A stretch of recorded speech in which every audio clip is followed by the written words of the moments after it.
Clara Bennett's knees hit the frozen platform hard enough to bruise bone. The train was gone. Silas Crawford was gone. And the first snow of winter was falling on her bare head because somewhere between Pittsburgh and Montana she'd lost her bonnet and hadn't even noticed. Lily screamed against her chest, hungry cold, sensing her mother's terror. "Hush now, baby girl." Clara's voice cracked. "Hush. Mama's gonna figure this out." But she had $17, no husband, and a town full of strangers who were already staring. God help us, she thought. Because no one else will. Yeah, if you want to know what happens to Clara and baby Lily, subscribe and stay with me until the end. Comment your city below. I love seeing where this story travels. "Ma'am, you can't stay here." Clara looked up at the station master. Thin man, spectacles, uncomfortable expression. "I'm waiting for someone." "Silas Crawford." Her stomach dropped. "You know him." "Everyone knows him, ma'am." The station master wouldn't meet her eyes. "He left yesterday, took the stage to Oregon." "That's impossible. We're to be married. I have his letters." "He's gone." Lily wailed louder. Clara stood on shaking legs, her daughter pressed tight against her chest. "Where's the sheriff's office?" "Down Main Street." "But ma'am—" Clara didn't wait for him to finish. The sheriff was a thick man with a gray mustache and tired eyes. He looked up when Clara pushed through his door, took in her disheveled appearance, and sighed. "You're the mail-order bride." "I'm Clara Bennett. I understand Silas Crawford left something for me." Sheriff Tucker pulled an envelope from his desk. $20 and a letter. Clara tore it open. "Miss Bennett, our arrangement cannot proceed. Enclosed funds should cover your return journey. S. Crawford, $20. She'd sold her mother's wedding ring for that train ticket." "Ma'am, you all right?" "No." Clara folded the letter with steady hands. "I'm not all right, but I will be." She wouldn't cry. Not here. Not in front of this man. "Is there lodging in town?" "Silver Creek Inn, but—" The sheriff hesitated. "But what—" "Mrs. Harwell's particular about her guests." "Particular how?" He nodded at Lily. "She don't take kindly to babies. Or women without husbands." Clara's jaw tightened. "I see. There's a boarding house on Miller Street. Mrs. Garcia. She might—" "Thank you, Sheriff." She left before he could say more. Mrs. Garcia was a small woman with hard eyes and work-roughened hands. "You Crawford's bride?" "I was." "Word travels." Mrs. Garcia looked at Lily. "That your baby or your niece?" Clara was tired of lying. Tired of pretending. "My daughter." Mrs. Garcia studied her for a long moment. $2, one night. Gone by noon tomorrow." "Why only one night?" "Because by morning, Cordelia Whitmore will know you're here." Mrs. Garcia stepped aside to let her in. "And when that woman decides you're trash, this whole town treats you like trash." Clara walked past her. "Who's Cordelia Whitmore?" "Banker's wife. Runs the ladies' auxiliary.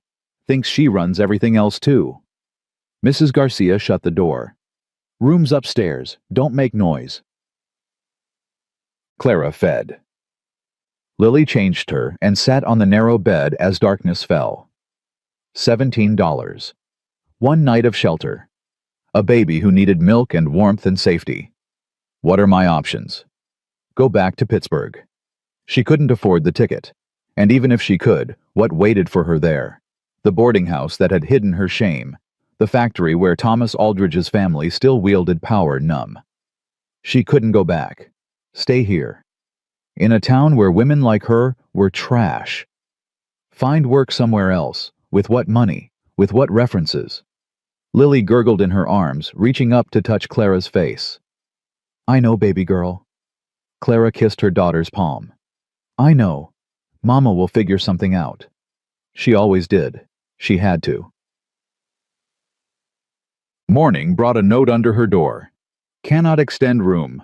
Please vacate by noon. M. Garcia." Clara found the landlady in the kitchen. You said noon. That was before Mrs. Whitmore visited. Mrs. Garcia wouldn't look at her. I'm sorry, I can't afford trouble. What did she say? That respectable establishments don't harbor women of loose morals. Clara's hands balled into fists. I'm not. I know what you're not. Mrs. Garcia finally met her eyes. I had a sister once. Same situation. Different town. I know. She pressed something into Clara's hand, a wrapped bundle. Bread and cheese. For the road. Clara stared at her. Why help me if you're throwing me out?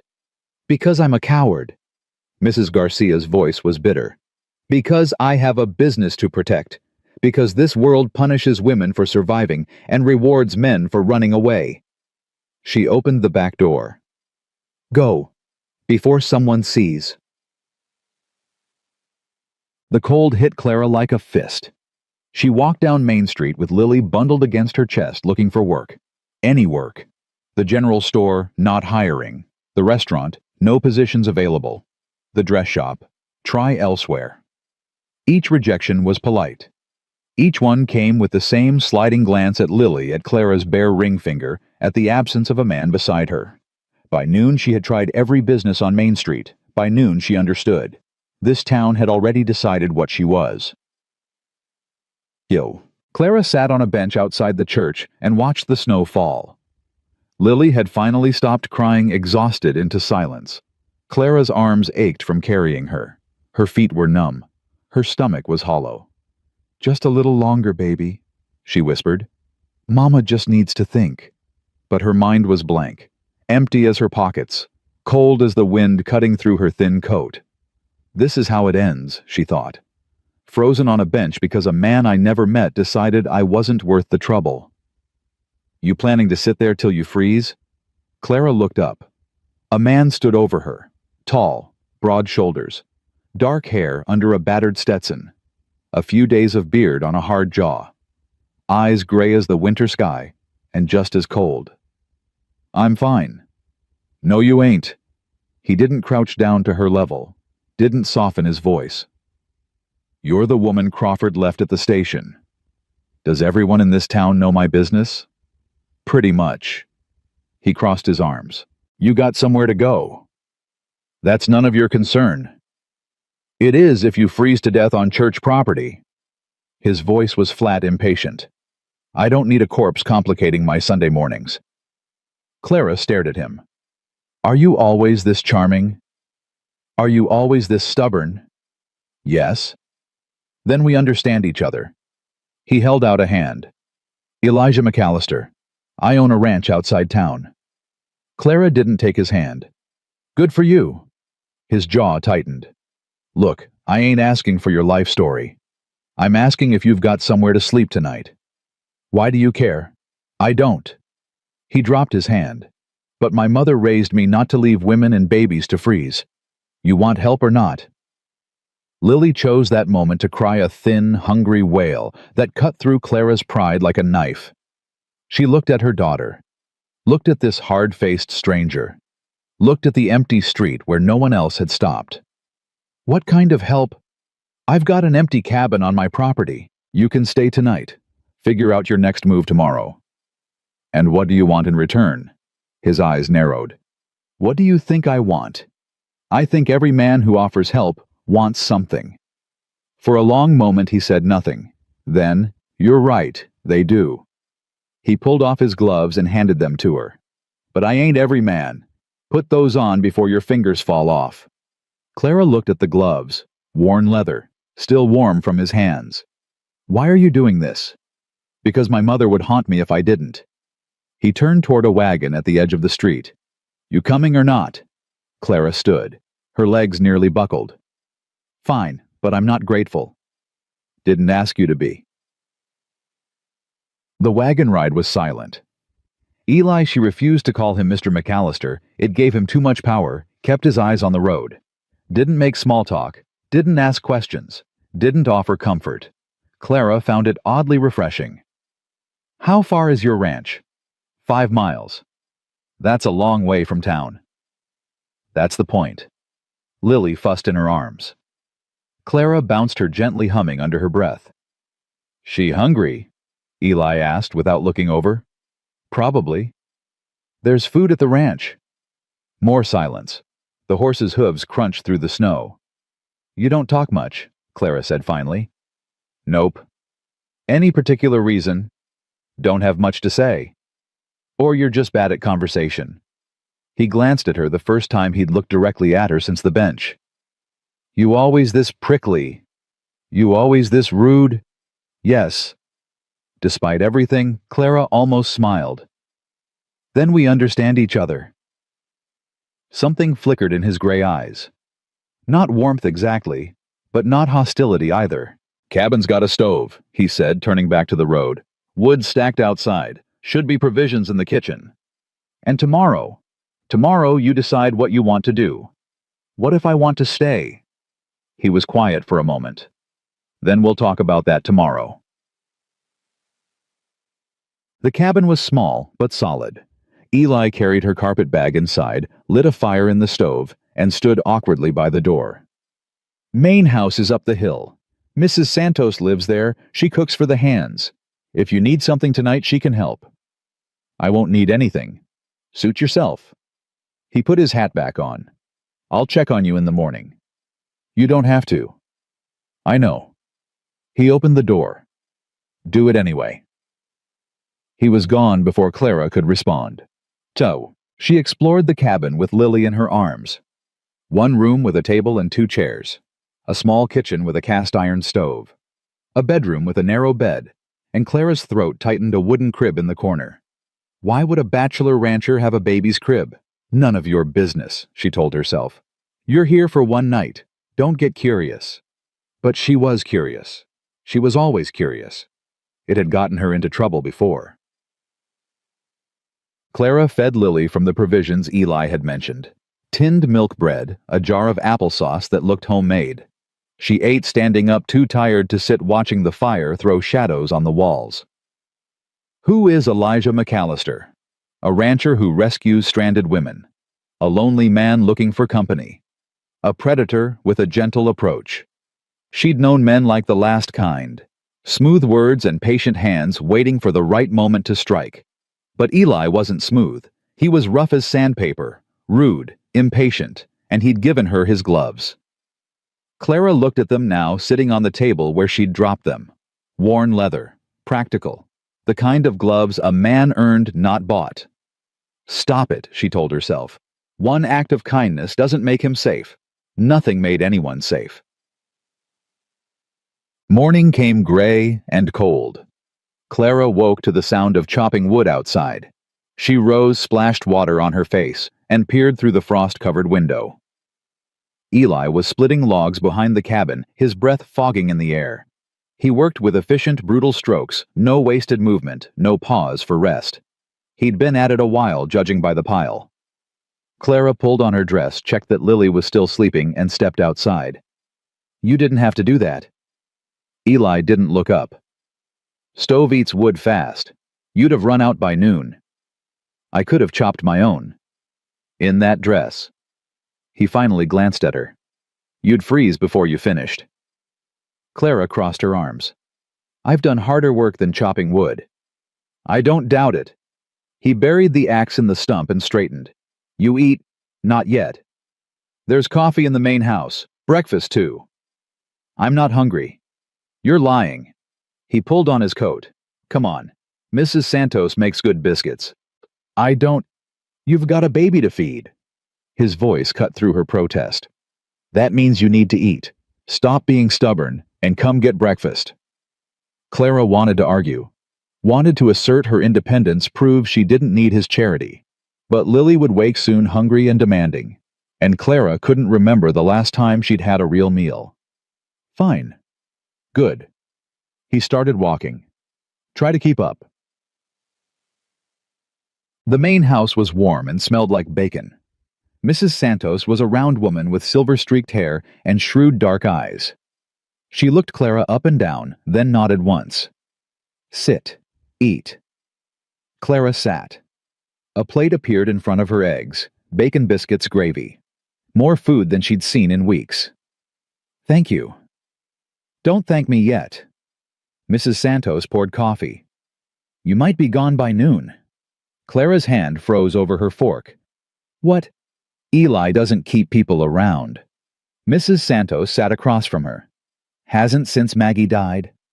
Who's Maggie? The kitchen door banged open. Eli stood there, snow on his shoulders, irritation on his face. Rosa, stop gossiping. I'm not gossiping. I'm informing. It's the same thing. It's not. Mrs. Santos pushed a plate toward him. Sit. Eat. Let the girl finish her breakfast in peace. Eli sat, but his eyes stayed on Clara. Wary. Guarded. Who was Maggie Clara? Filed the question away for later. After breakfast, Eli walked her back to the cabin. Mrs. Santos talks too much. She mentioned someone named Maggie. Eli's jaw tightened. She shouldn't have. Who was she? None of your business. You're right. Clara stopped at the cabin door. Just like my past is none of yours. He stared at her. She stared back. Fair enough, he said finally. So what happens now? Now I go work. You stay here with your baby. Tonight we talk about whether you're leaving or staying. And if I want to stay, then we figure out an arrangement. He started to turn away, then stopped. The crib in the bedroom. It was mine, and my sister's. Our father made it. Clara's throat tightened. Why is it here? Because I thought. He stopped, started again. Doesn't matter why. It's there if you need it. He walked away before she could respond.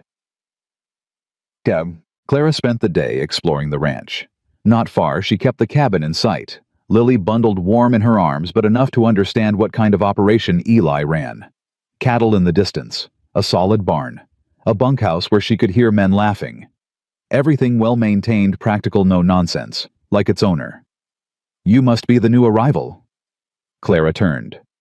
An old man approached, weathered face, kind eyes, a limp in his left leg. I'm Jed Tanner, foreman. Clara Bennett. I know. He nodded at Lily. Pretty baby. Thank you. Eli tell you about the job? Clara frowned. What job? Jed's eyebrows rose. He didn't mention it. We need a cook. Mrs. Santos is getting on in years. Can't handle all the meals anymore. He shrugged. Figured that's why he brought you here.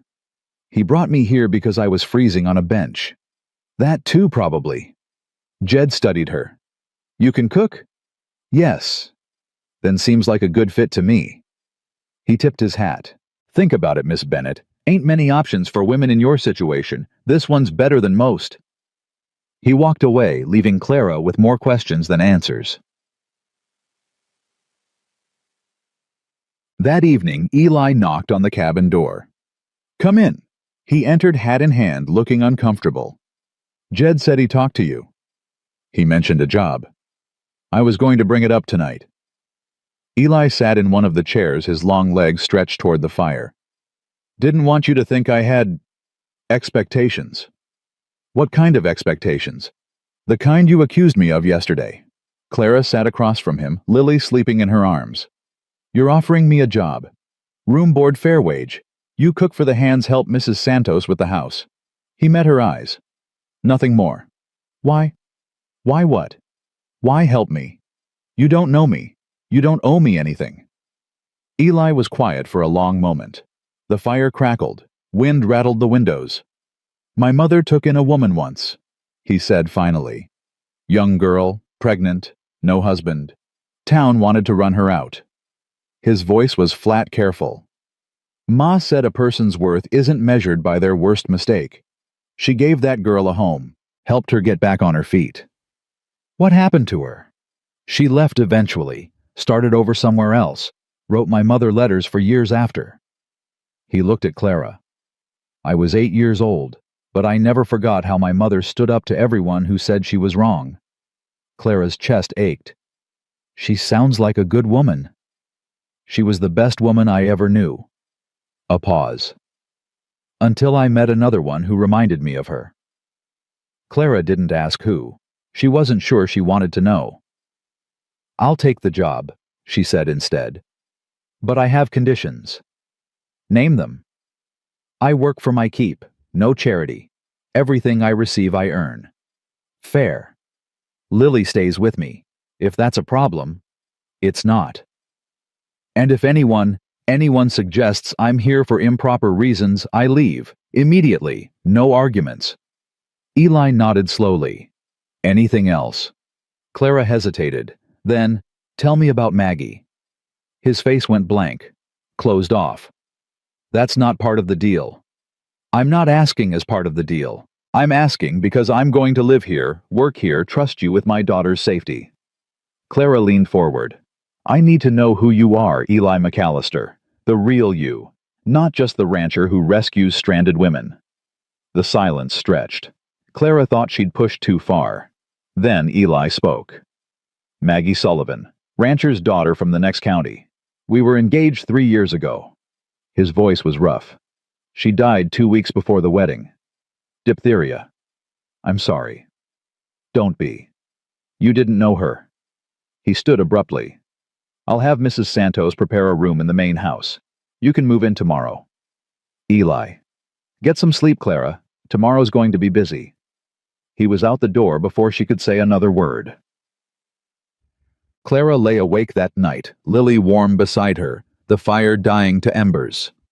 Eli McAllister had loved someone, lost someone, closed himself off from everyone since. "Until you," a voice whispered. "Until he saw you on that bench. No." Clara shut the thought down. He rescued her because of his mother. Because of old guilt and older promises. Not because she was special. She wasn't special. She was a woman with a baby and no options, taking whatever shelter she could find. "Don't make it more than it is," she told herself. "Don't be stupid again." But as she drifted toward sleep, she couldn't stop thinking about the crib in the corner.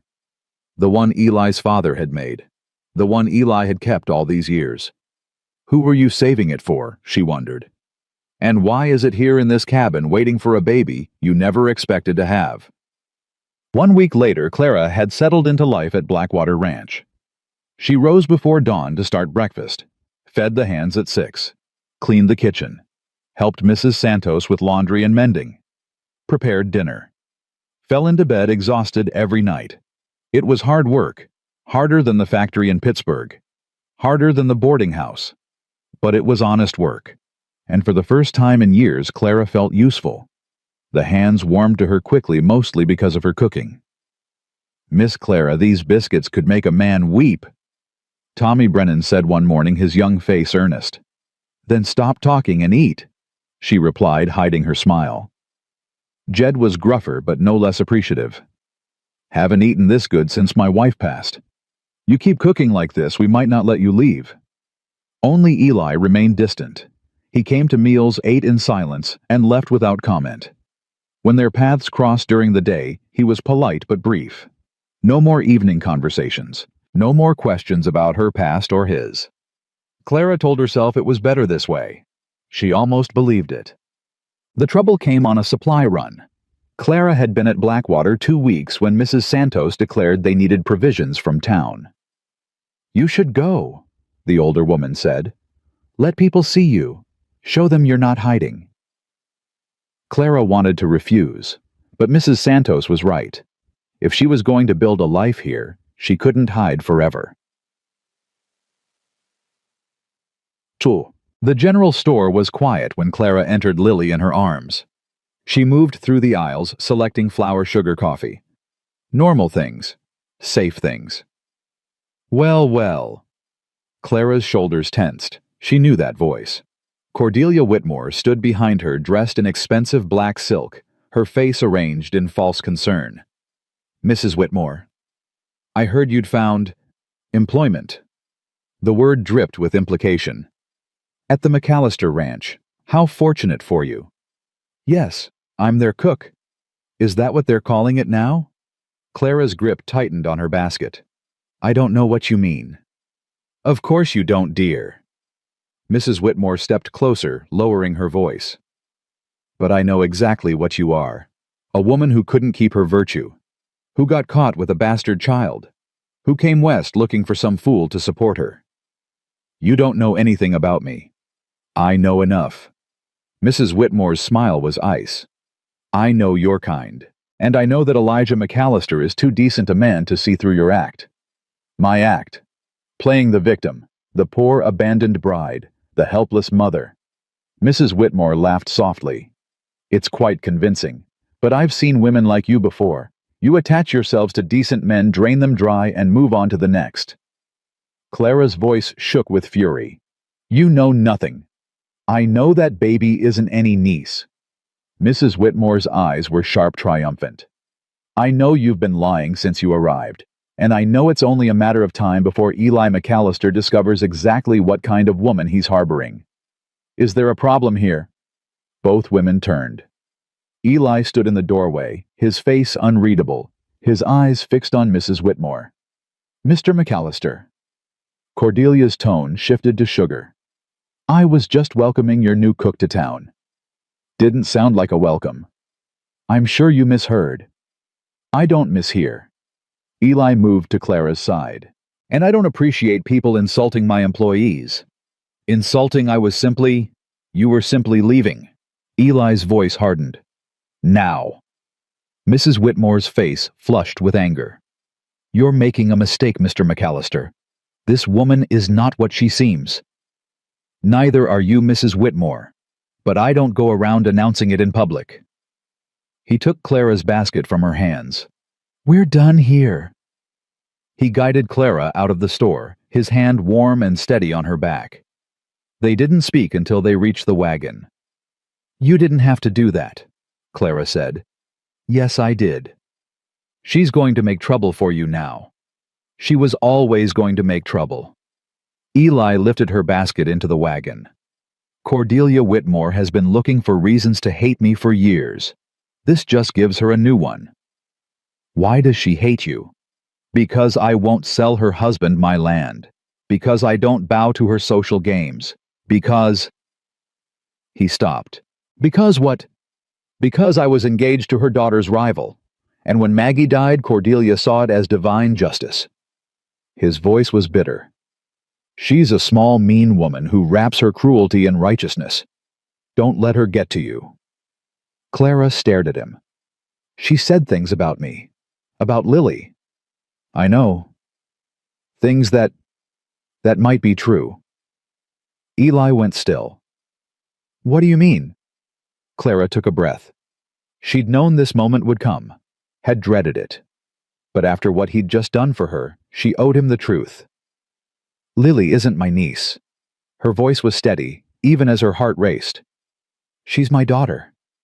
Her father was a man who promised me marriage and abandoned me when I told him I was pregnant.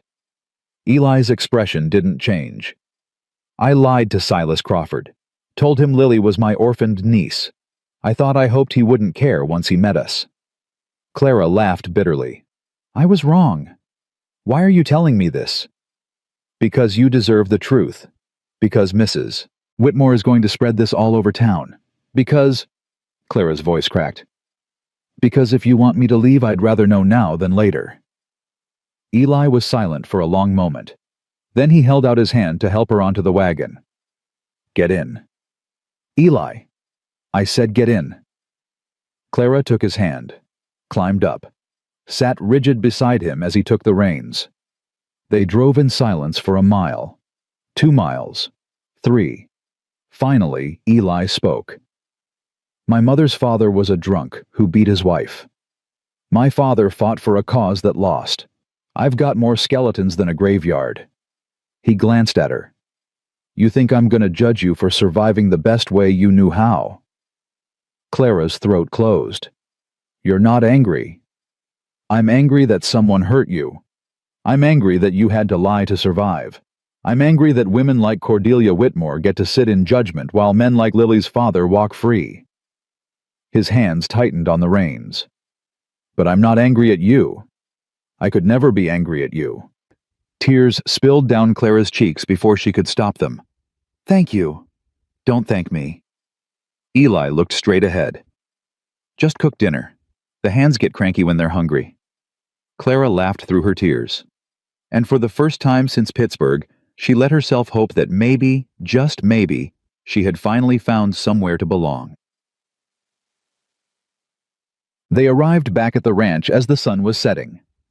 Eli helped her down from the wagon, and for a moment they stood closer than they'd ever been. Clara? Yes. What Mrs. Whitmore said about you attaching yourself to men draining them dry. I would never. I know. His eyes held hers. I knew that the moment I saw you on that bench ready to freeze rather than beg. You're not the kind of woman who takes. You're the kind who gives until there's nothing left. Clara couldn't breathe. Eli. I'm not good with words. His voice was rough. Never have been. But I want you to know whatever happens, whatever that woman tries to do, you have a home here. You and Lily, for as long as you want it. Why? You know why. He turned and walked toward the barn, leaving Clara standing in the snow, with her heart pounding and her mind spinning. She did know why. She'd known since he gave her his gloves on that frozen bench. The question was, what was she going to do about it? That night, Clara put Lily to bed and sat by the window watching the snow fall. She'd come to Montana looking for safety, security, a fresh start. She hadn't expected to find something more. A knock at her door made her jump. Miss Clara, Tommy's voice urgent. You better come quick. Clara opened the door. What's wrong? Ryder just came from town. Tommy's face was pale. Mrs. Whitmore's been talking, telling everyone about you and Lily. The whole town's buzzing. Clara's blood went cold. What are they saying? That you're a fallen woman, that Eli's been fooled, that... Tommy swallowed. That someone ought to run you out before you corrupt the whole county. Clara gripped the doorframe. Where's Eli? In the barn, but Miss Clara... She was already running. Eli was saddling his horse when she found him. You heard, he said without turning. Where are you going? Town. I'm going to have a conversation with Mrs. Whitmore. Eli, don't. You'll only make it worse. It can't get worse. He yanked the cinch tight. She's been spreading lies about you all afternoon. By tomorrow, every ranch in the county will have heard. Then let them hear. Clara grabbed his arm, forcing him to look at her. You think I care what these people think? I've survived worse than gossip. You shouldn't have to survive anything else. That's not your choice to make. They stood there breathing hard, his arm warm under her fingers. I can't just do nothing, Eli said finally. I can't just let her destroy you. She won't destroy me. I won't let her. Clara's voice steadied. But if you ride into town like an avenging angel, you'll prove every nasty thing she's saying, that I've got you wrapped around my finger, that you've lost your judgment over some fallen woman. I don't care what they think. I care. Clara's hand moved to his chest, pressing flat over his heart. I care because you're a good man, and you deserve better than to have your reputation ruined over me. Clara, let me fight this my way. Please. Eli stared at her conflict warring in his gray eyes. What's your way? I don't know yet. She smiled slightly. But I'll figure it out. I always do. For a moment she thought he would argue, would push past her and ride into town anyway. Then he exhaled slowly and lowered the reins. Fine. But if anyone tries to hurt you, I'm done waiting. Fair enough. She started to pull away. He caught her hand. Clara. Yes. I meant what I said earlier about you having a home here. His thumb traced circles on her palm. About knowing why. Clara's heart hammered. Eli, I'm not asking for anything, not expecting anything. I just... He stopped, started again. I need you to know that whatever happens tomorrow, my feelings won't change. Your feelings. You know what I mean. She did. God help her, she did. Get some sleep, she whispered. Tomorrow's going to be a long day. She pulled free and walked back to the cabin without looking back. But she felt his eyes on her the whole way. Clara didn't sleep that night.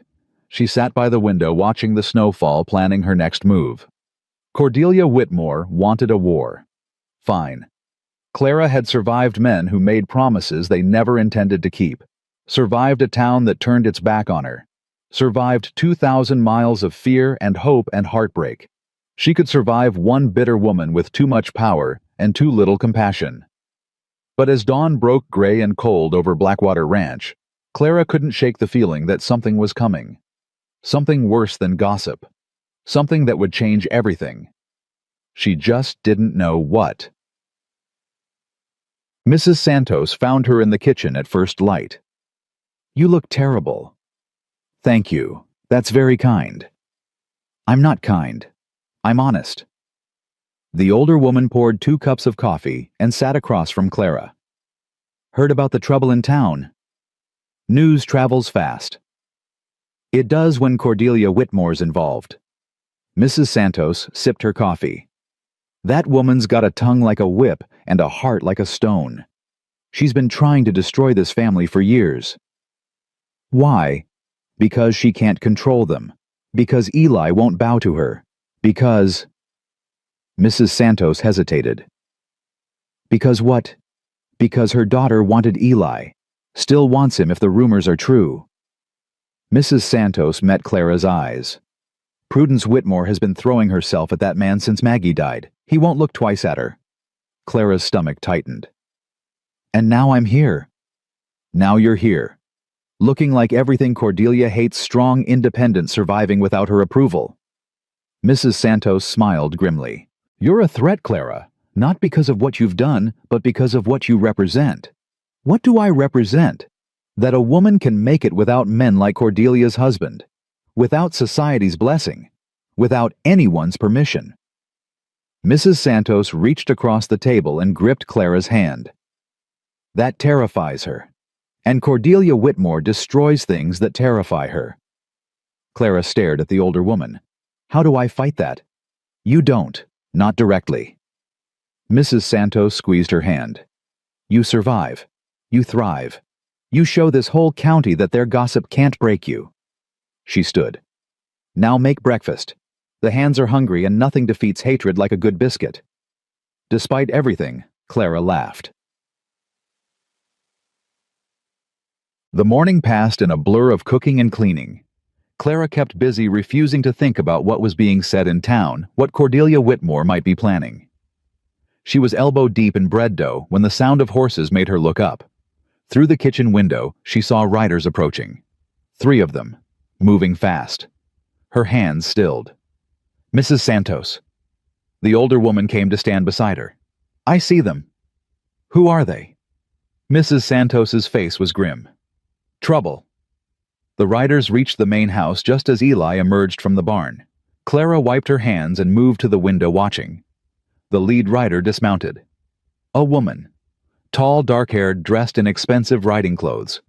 Even from this distance, Clara could see the family resemblance.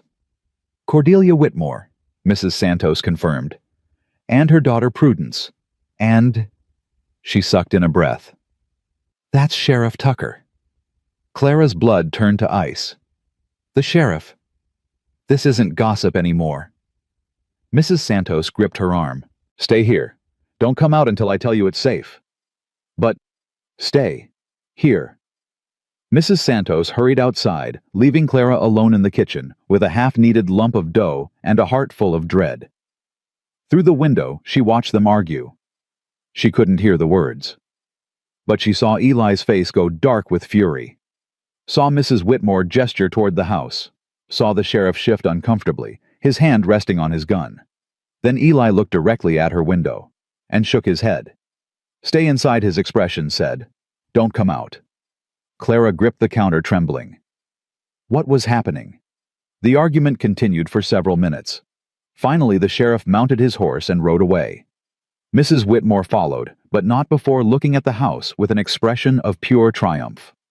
Prudence lingered, saying something to Eli that made his jaw clench. Then she too was gone. Eli stood alone in the yard, staring after them. When he finally came inside, his face was carved from stone. "What happened?" Clara demanded. "What did she want?" "She's filing a complaint." Eli's voice was flat. "Claims you're a vagrant and an unfit mother. She wants Lily taken away. The floor dropped out from under Clara's feet. No. The word came out strangled. No, she can't. She can try.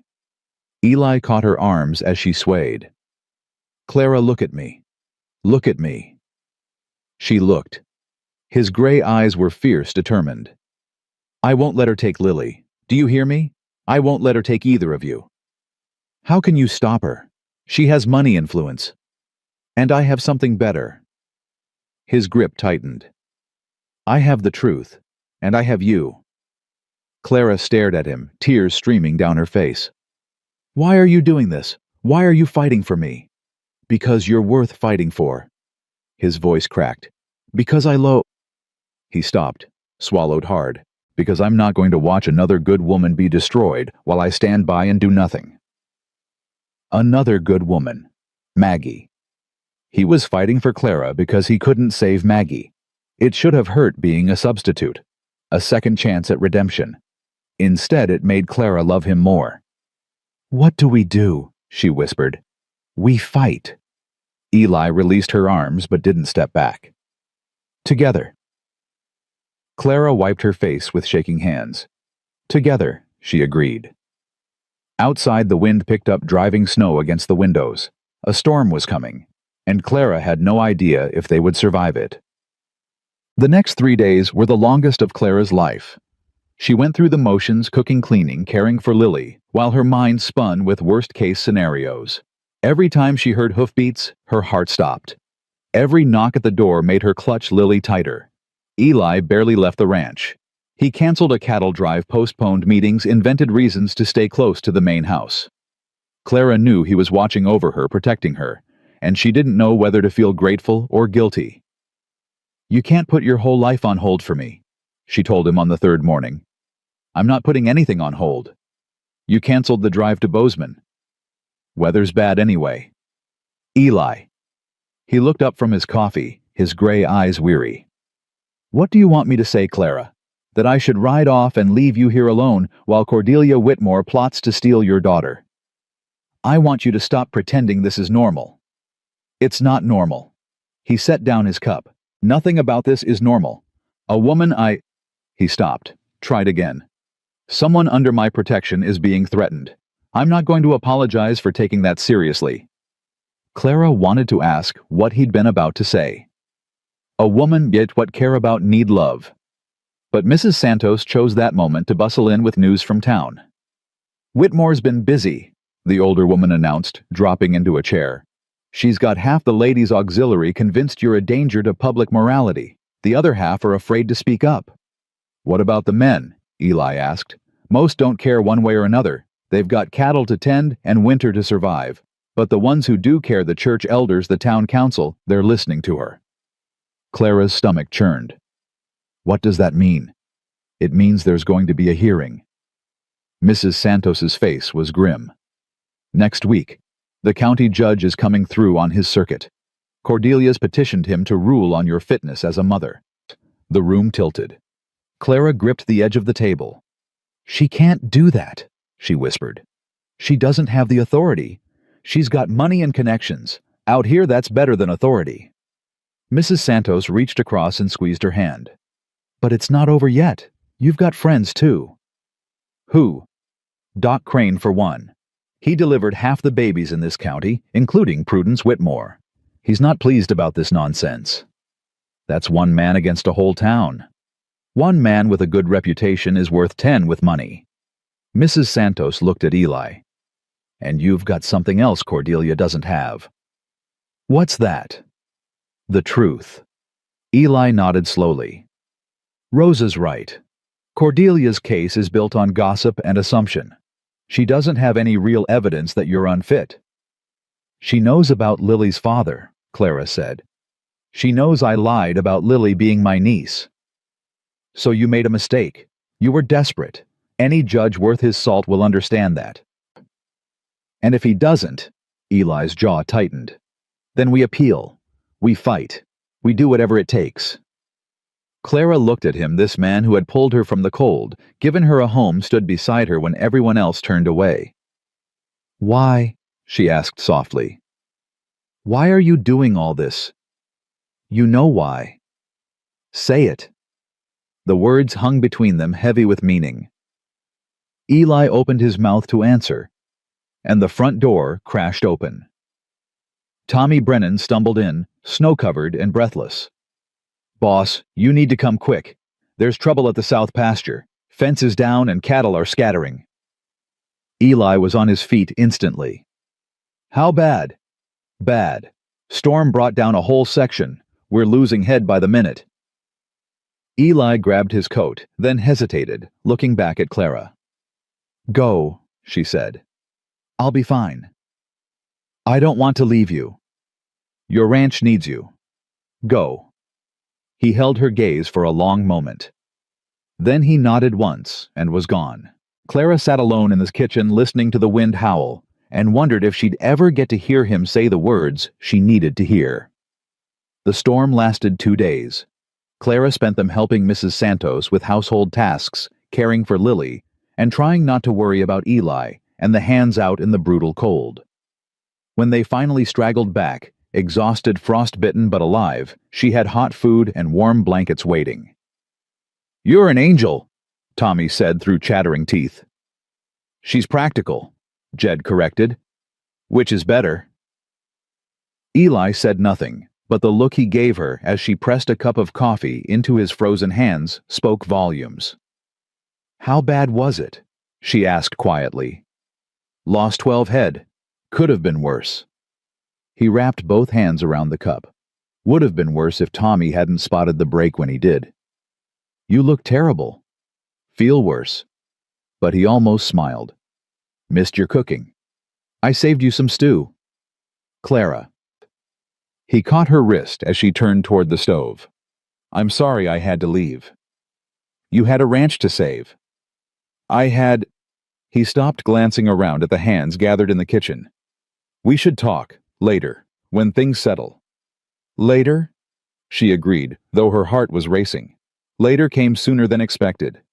Clara was putting Lily to bed that night when she heard a knock at her door, a small room off the main house that Mrs. Santos had prepared for her. "Come in." Eli entered freshly washed and changed, his dark hair still damp. He looked 10 years younger without the frost and exhaustion weighing him down. "She asleep?" Clara nodded, tucking the blanket around Lily. "Finally. The storm scared her." "Scared all of us." He leaned against the doorframe, watching her with those gray eyes. "You did good while we were gone. Rosa said you handled everything." "I've handled worse." "I know you have." He paused. "That's not what I came to talk about." Clara straightened, her pulse quickening. "Then what? The hearing. It's in 5 days." Her stomach dropped. "I know. We need to prepare. Figure out what Cordelia's going to say, and how to counter it." "Is that all you came to talk about?" Eli was silent for a moment. Then he pushed off the doorframe and moved closer. "No, it's not." He stopped an arm's length away, close enough that Clara could see the pulse beating in his throat. "3 days ago, you asked me why I'm doing all this. I didn't answer." "You were interrupted?" "I was afraid." The admission seemed to cost him. "I've been afraid since the day I met you." Clara frowned. "Afraid of what?" "Of this." He gestured between them. "Of feeling something again. Of wanting something I swore I'd never want." "Eli, let me finish, please." She nodded, barely breathing. "When Maggie died, I shut down. Locked everything away. Told myself it was easier to feel nothing than to risk that kind of pain again." His voice was rough. "And it worked. For 3 years it worked. Then you showed up on that bench with your baby and your pride and your stubborn refusal to give up, and everything I'd locked away came flooding back." Clara's eyes stung with tears she refused to shed. "I'm not Maggie." "I know you're not. That's not—" He exhaled sharply. "I'm not trying to replace her. I'm not trying to find someone who reminds me of her. You're nothing like her, Clara. Maggie was soft where you're hard, gentle where you're fierce. She never would have survived what you've survived." "Then why—" Because you made me feel alive again. He took another step closer. Because when I'm with you, I remember what it's like to hope, to want, to imagine a future that's more than just surviving from one day to the next. Clara's heart was pounding so hard she was sure he could hear it. Eli, I don't know if I'm not asking for anything. His hand came up, hovering near her face without touching. I just needed you to know, before the hearing, before whatever happens next.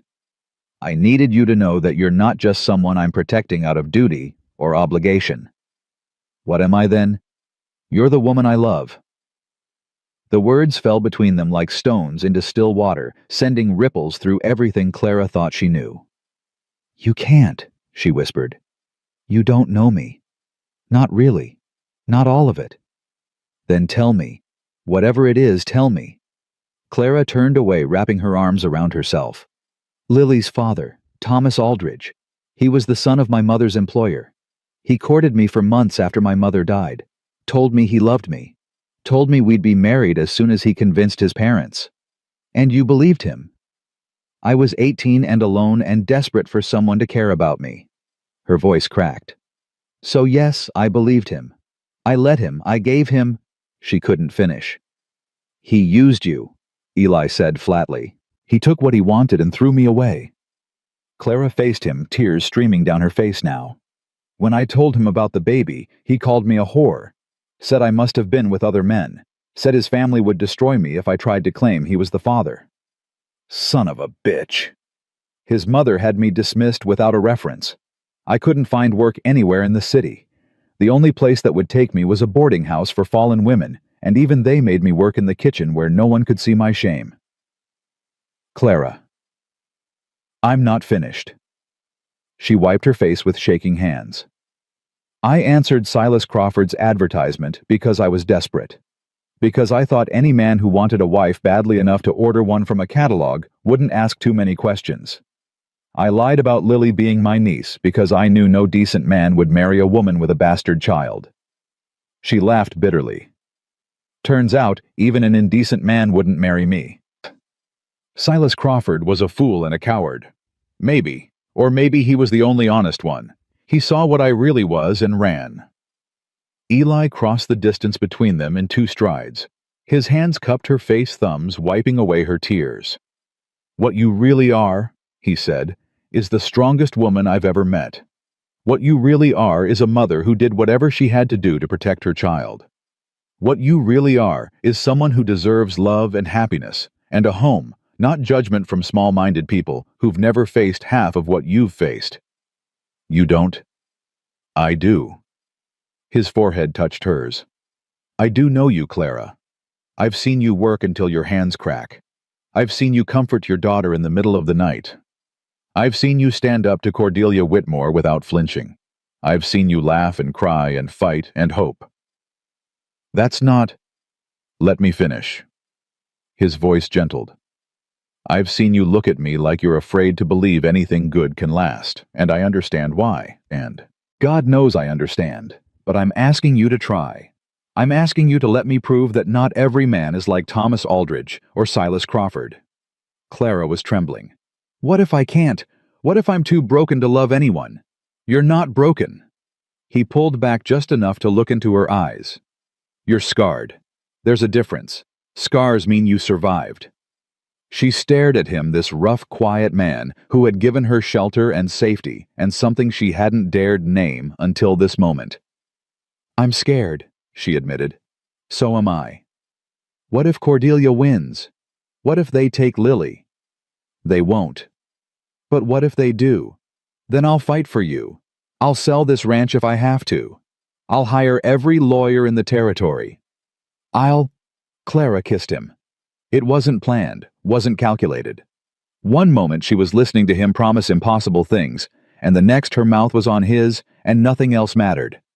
He went still for half a heartbeat. Then his arms came around her, pulling her close, and he kissed her back with a desperation that matched her own. When they finally broke apart, both breathing hard, Eli rested his forehead against hers again. Does this mean you believe me? It means I want to. Clara's voice was barely a whisper. It means I'm going to try. That's enough. He pressed a kiss to her forehead. For now, that's enough. They stood there in the dim light of her small room, holding each other, while Lily slept peacefully in her crib, and the wind howled outside. Tomorrow they would plan for the hearing. Tomorrow they would face Cordelia Whitmore and all her venom. But tonight, just for tonight, Clara let herself believe that maybe, just maybe, she had finally found something worth fighting for. The next few days passed in a blur of preparation. Doc Crane came out to the ranch, a grizzled man in his 60s with kind eyes and a no-nonsense manner. He examined Lily thoroughly while Clara watched with barely concealed anxiety. "Healthy as a horse," he pronounced. "Well-fed, well-cared for. Whatever nonsense Cordelia's spouting about neglect is exactly that nonsense." "Will you testify?" Eli asked. "Already planning on it." Doc Crane snapped his bag closed. "I've known Cordelia Whitmore for 30 years. I delivered both her children. And I can tell you this. That woman has no business judging anyone else's fitness as a mother." Clara looked up sharply. "What do you mean?" Doc Crane and Eli exchanged a glance. "Tell her," Eli said. The doctor sighed. "It's not common knowledge, but Cordelia's son, her firstborn, wasn't born quite as respectably as she'd like people to think." Clara frowned. "I don't understand." Cordelia married Horace Whitmore in April of 1859. Their son was born in October of the same year. Doc Crane's expression was grim. "Now I'm no mathematician, but that's a mite short for a full-term baby." The implication hit Clara like a thunderbolt. She was pregnant before they married. She was indeed, and Horace Whitmore wasn't the father, not of the first one anyway. But he had money, and she had a problem, so they came to an arrangement. "How do you know this?" "Because I was the one who delivered the baby, and I was the one who kept my mouth shut when Cordelia asked me to." Doc Crane's jaw tightened. "I've regretted that silence every day since. That woman has spent 40 years punishing other women for the same sin she committed, all while pretending to be pure as driven snow." Clara sank into a chair, her mind reeling. Why hasn't anyone exposed her? Because she's rich. Because her husband controls the bank. Because people are afraid of her. Eli's voice was hard. "But not anymore. If she wants to drag your past into the open, we'll drag hers right alongside it." "You can't." Clara shook her head. "If you expose her, she'll retaliate. She'll destroy you both. Let her try." "Eli, this isn't a game. She has power. So do we." He crouched down in front of her, taking her hands. "The truth is power, Clara. And right now, we've got more of it than she does." Clara looked at Doc Crane. "You'd really testify against her after keeping her secret all these years. I should have spoken up a long time ago." The doctor's voice was heavy with regret. "Maybe if I had, she wouldn't have become the monster she is today. Maybe other women wouldn't have suffered because I was too cowardly to tell the truth." "You weren't cowardly. You were protecting a patient." "I was protecting myself." Doc Crane picked up his bag. "But not anymore. I'll see you both at the hearing." After he left, Clara sat in silence, trying to process everything she'd learned. Cordelia Whitmore was a hypocrite, a fraud, a woman who had built her entire identity on moral superiority while hiding the same shame she condemned in others. "This changes things," she said finally. "It does. She'll be humiliated if this comes out. She deserves to be humiliated." Clara looked at Eli. "I don't want to win by destroying her. I just want to keep my daughter." "Sometimes you can't do one without the other." He sat beside her. "Cordelia's not going to back down just because we ask nicely. She's coming for you with everything she has. The only way to stop her is to hit back harder." "That's not who I want to be." "Then who do you want to be?" Clara was quiet for a long moment. "Someone Lily can be proud of. Someone who fought fair even when her enemies didn't." Eli studied her face. "You're a better person than me." "I'm not. I'm just tired of hate. Tired of people tearing each other down." She reached for his hand. "If we use her secret against her, we become exactly what she says we are: cruel people who destroy lives for our own benefit." So what do you suggest? We tell the truth about me. All of it. We don't hide, don't make excuses, don't apologize for anything except the lies I told to survive. Clara's voice steadied. And we let the judge decide based on facts, not gossip. And if he decides against you, then at least I'll know I did the right thing. Eli was silent for a long time. Then he lifted her hand to his lips and kissed her knuckles. You're something else, Clara Bennett. Is that good or bad? It's the best thing that's ever happened to me. The morning of the hearing dawned cold and clear. Clara, dressed in her best dress, a simple blue cotton that Mrs. Santos had helped her alter, and pinned her hair up with steady hands. Lily gurgled happily in her crib, oblivious to the battle about to be fought over her future. No matter what happens today, Clara told her daughter, I love you. Everything I've done, I did for you. Lily reached up and grabbed Clara's nose, making her laugh despite her nerves. Ready. She turned to find Eli in the doorway, dressed in a dark suit that made him look like a different man, older, more distinguished, almost handsome in a rough-hewn way. No, she admitted. But I don't think I'll ever be ready. Then let's get it over with. The ride to town was quiet. Clara held Lily in her arms, watching the snow-covered landscape pass by, trying not to think about what might happen if things went wrong. Clara. Eli's voice broke through her thoughts. Whatever happens in there, I want you to know. Don't. She looked at him. Don't say goodbye. Not yet. I wasn't going to say goodbye.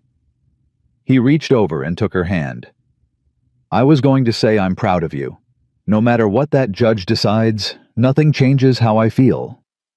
Clara squeezed his hand, unable to speak around the lump in her throat. The town square was crowded when they arrived, more people than Clara had ever seen in Silver Creek. Word of the hearing had spread apparently, and everyone wanted to watch the spectacle. Cordelia Whitmore stood on the courthouse steps, dressed in black silk, her daughter Prudence beside her. She smiled when she saw Clara, a cold, triumphant smile that made Clara's blood run cold. Miss Bennett, Cordelia's voice carried across the square. How brave of you to show your face. Mrs. Whitmore, Clara kept her voice calm. How brave of you to attack a woman and her child. Cordelia's smile faltered. I'm not attacking anyone. I'm protecting this community from what a mother who loves her daughter, a woman who works hard and causes no trouble. Clara took a step closer. Tell me, Mrs. Whitmore, what exactly am I threatening? Your very presence is a threat to public morality. My presence, not my actions, not anything I've actually done. Clara met the other woman's eyes. You're afraid of me, aren't you? Not because of who I am, but because of who you used to be. Cordelia went pale. I don't know what you're talking about. I think you do. For a moment, something flickered in Cordelia's eyes, fear maybe, or recognition. Then Eli stepped forward, his hand on Clara's elbow. We should go inside. Clara nodded and let him guide her past Cordelia, past the watching crowd, into the cool darkness of the courthouse. The judge was already seated, a weary-looking man with white hair and sharp eyes. He watched as Clara and Eli took their places on one side of the room, Cordelia and her entourage on the other. This hearing will come to order, he said, his voice carrying easily. We're here to consider a petition filed by Mrs. Cordelia Whitmore regarding the fitness of one Clara Bennett to retain custody of her daughter, Lily Bennett. He looked at Cordelia. Mrs. Whitmore, you may present your case. Cordelia rose, smoothing her skirts. Your Honor, I come before you today not out of malice, but out of genuine concern for a helpless child. Clara's hands clenched in her lap. Miss Bennett arrived in our town under false pretenses, claiming to be a mail-order bride while concealing the fact that she has a child born out of wedlock. She has since taken up residence at the ranch of Mr. Elijah McAllister, a single man in circumstances that can only be described as improper. Murmurs rippled through the courtroom. Furthermore, Cordelia continued, Miss Bennett has demonstrated a pattern of deception and moral failure that calls into question her ability to raise a child in a Christian manner. I ask this court to consider whether such a woman should be entrusted with the welfare of an innocent baby. She sat down, looking satisfied. The judge turned to Clara. Miss Bennett, how do you respond? Clara stood on legs that trembled only slightly. Your Honor, everything Mrs. Whitmore said about my past is true. Gasps filled the room. Eli started to rise, but Clara shook her head. I did have a child out of wedlock. I did lie about Lily being my niece. I did come to Montana, hoping to start over to give my daughter a chance at a better life. She paused, gathering her courage. But I am not unfit to be her mother. I have worked every day since Lily was born to provide for her. I have kept her fed, clothed, and healthy, despite circumstances that would have broken most people. I have never neglected her, never harmed her, never done anything except love her with everything I have. Clara turned to look at Cordelia. Mrs. Whitmore calls me a threat to public morality. But what is more moral, a woman who made a mistake and fought to survive, or a woman who sits in judgment of others while hiding her own sins? Cordelia's face went white. I won't expose your secrets, Mrs. Whitmore. I won't stoop to the tactics you've used against me. But I will say this. You have no right to decide who is fit to be a mother. None of us do. Only God can make that judgment, and I don't believe he condemns women for surviving the best way they know how. Clara faced the judge again. Your Honor, I'm asking you to see past the gossip and the scandal. Look at my daughter. Look at how healthy she is, how happy. That's not the work of an unfit mother. That's the work of someone who would do anything to protect her child. She sat down, her heart pounding. For a long moment the courtroom was silent. Then Doc Crane stood up. Your Honor, if I may. The judge nodded. Dr. Crane, you may speak. Doc Crane walked to the front of the courtroom, his boots heavy on the wooden floor. He didn't look at Cordelia. He looked straight at the judge. Your Honor, I've been the only doctor in Silver Creek for 32 years. I've delivered every baby born in this town since 1855. I've treated every illness, mended every broken bone, and closed the eyes of more people than I care to count. He paused, letting the weight of his words settle. Yesterday I examined Lily Bennett. That child is healthy, well-nourished, and clearly loved. There is no evidence, none whatsoever, of neglect or mistreatment. Miss Bennett has done an exemplary job caring for her daughter under circumstances that would have defeated most women. That's not what's at issue here, Cordelia interrupted. The question is whether, Mrs. Whitmore, you will have your turn, the judge said sharply. Continue, Dr. Crane. Thank you, Your Honor. Doc Crane finally turned to look at Cordelia. The question Mrs. Whitmore wants this court to consider is whether Miss Bennett's moral character makes her unfit to raise a child. She speaks of public morality, of Christian values, of protecting the innocent. His voice hardened. But I wonder, Mrs. Whitmore, if you'd like this court to examine your own moral character with the same scrutiny. Cordelia's face went rigid. How dare you? I dare because I've stayed silent too long. Doc Crane faced the judge again. Your Honor, I have information relevant to this case. Information that speaks directly to Mrs. Whitmore's fitness to sit in judgment of other women. This is outrageous. Cordelia was on her feet. Your Honor, Dr. Crane is attempting to deflect. Sit down, Mrs. Whitmore. The judge's voice was ice. Dr. Crane, what information? Clara's heart was pounding. She had asked them not to do this, had begged them to fight fair. But Doc Crane was already speaking. In October of 1859, I delivered Mrs. Whitmore's first child, a boy, full term by all appearances. So Mrs. Whitmore married Mr. Horace Whitmore in April of that same year, 6 months before the birth. Silence crashed through the courtroom like a wave. Cordelia stood frozen, her face the color of ash. You're lying, she whispered. I'm not lying, and you know it. Doc Crane's voice was weary. I kept your secret for 40 years, Cordelia. Watched you destroy other women for the same sin you committed. Watched you preach morality while living a lie. You have no proof. I have my medical records, dated and signed. They show exactly when I first examined you, exactly how far along you were, exactly when that baby was born. Cordelia swayed on her feet. Prudence grabbed her arm, looking horrified. Mother, is it true? Of course it's not true. This man is a liar and a Mrs. Whitmore. The judge's voice cut through her protests. I'm going to ask you directly. Were you with child before your marriage to Mr. Whitmore? The courtroom held its breath. Cordelia's mouth opened, closed, opened again. That is... The circumstances were... A simple yes or no will suffice. Clara watched the other woman crumble. Watched 40 years of carefully constructed superiority collapse in an instant. She should have felt triumph, vindication. Instead, she felt only pity. Yes, Cordelia whispered. Yes, I was. The courtroom erupted. Clara stood pushing through the noise and walked toward Cordelia. Eli tried to stop her, but she shook him off. Mrs. Whitmore? Cordelia looked up, her eyes wild with humiliation and fury. What do you want? Come to gloat? No. Clara's voice was quiet, meant only for the two of them. I came to say I'm sorry. Sorry? I didn't want this. I asked them not to expose you. Cordelia stared at her. Why? Because I know what it's like to have your worst moment become public property. Because destroying you doesn't help me. Because... Clara took a breath. Because we're not so different, you and I. We both made mistakes. We both tried to survive. The only difference is, you had money to hide yours. Tears were streaming down Cordelia's face now. You don't understand. If people knew, if they found out, they know now. And you're still standing. Clara reached out and touched the other woman's arm. You can survive this. I did. I've been so cruel to you. Yes, you have.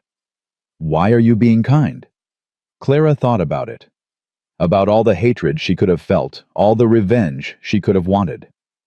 Because someone was kind to me when I didn't deserve it, she said finally. And it changed everything. She turned and walked back to her seat, leaving Cordelia standing alone in the wreckage of her reputation. The judge called for order. Given the revelations of this hearing, he said, I'm prepared to make my ruling. Clara gripped Eli's hand so hard her knuckles went white. Mrs. Whitmore, your petition is denied. There is no evidence that Miss Bennet is an unfit mother. In fact, the evidence suggests quite the opposite. She has provided excellent care for her daughter under extremely difficult circumstances. Relief flooded through Clara like warm water. Furthermore, the judge continued, I find it deeply troubling that this petition was brought at all. Mrs. Whitmore, you have used this court to persecute a woman whose only crime was surviving the same situation you once found yourself in.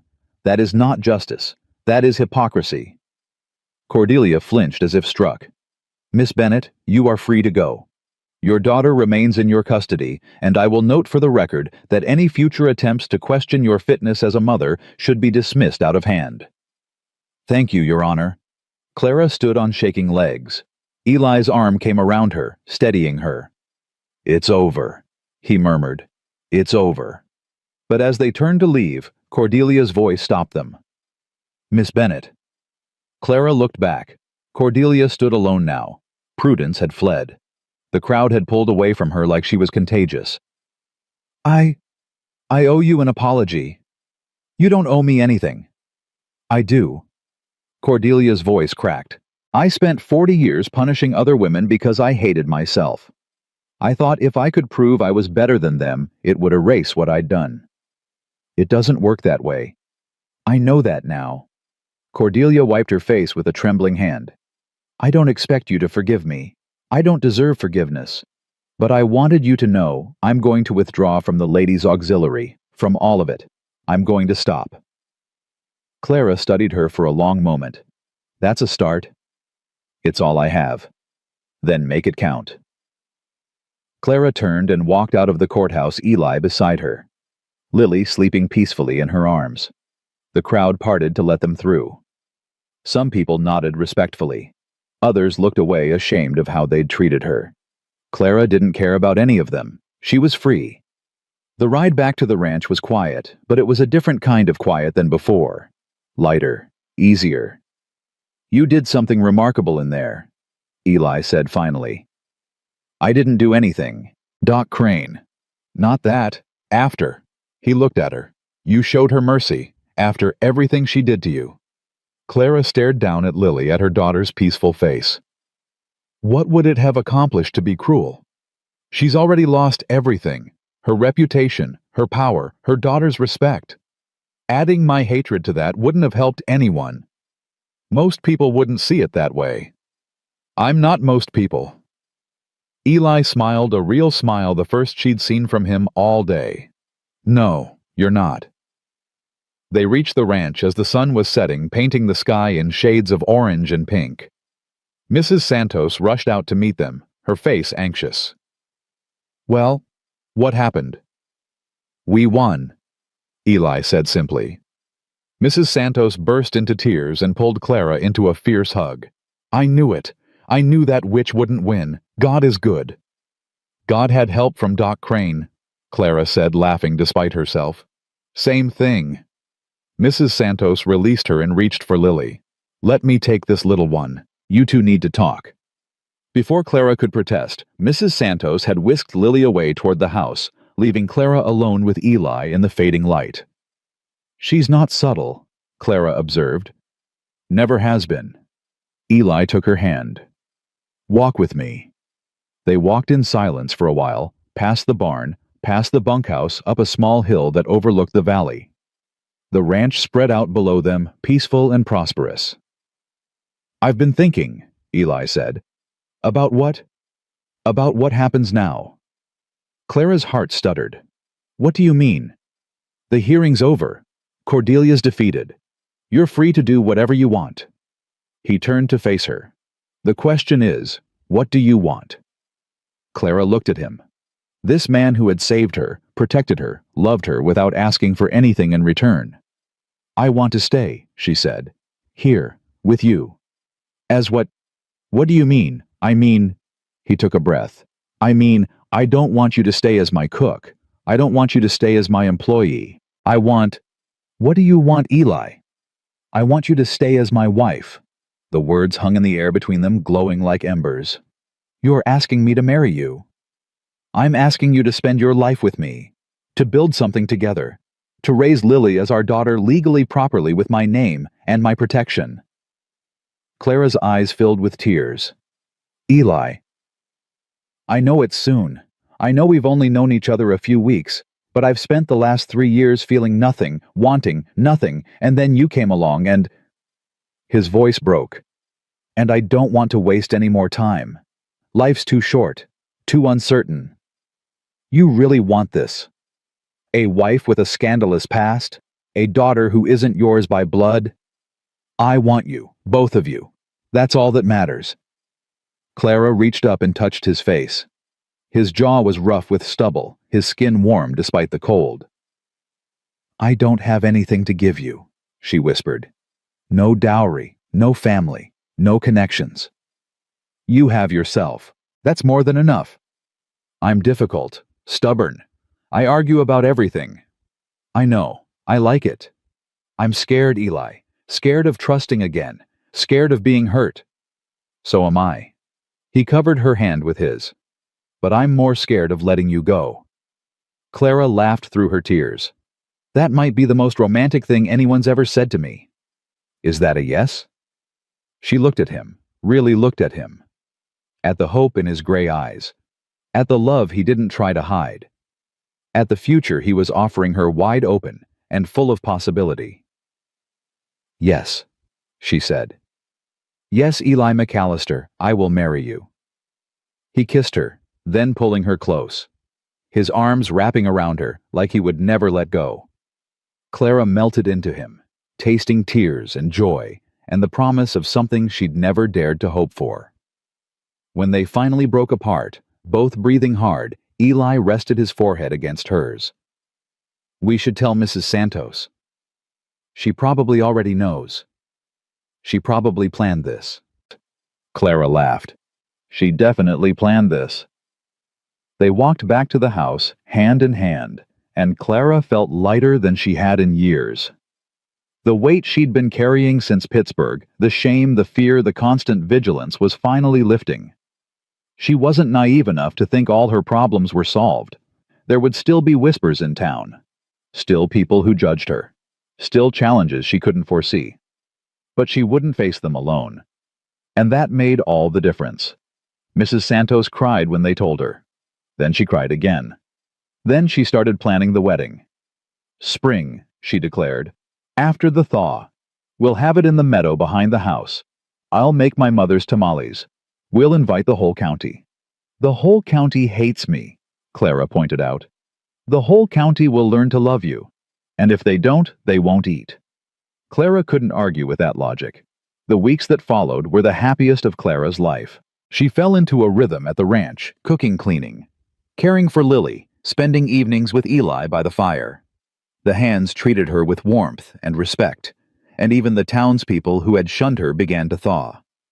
Cordelia Whitmore, true to her word, had withdrawn from public life. Clara saw her once at the general store, and the other woman had nodded politely before moving on. Not friends, perhaps, but no longer enemies. Doc Crane became a regular visitor to the ranch, checking on Lily and sharing meals with the family. He and Eli had been friends for years, Clara learned, bound by shared loss and mutual respect. He delivered Maggie when she was born, Eli told her one night.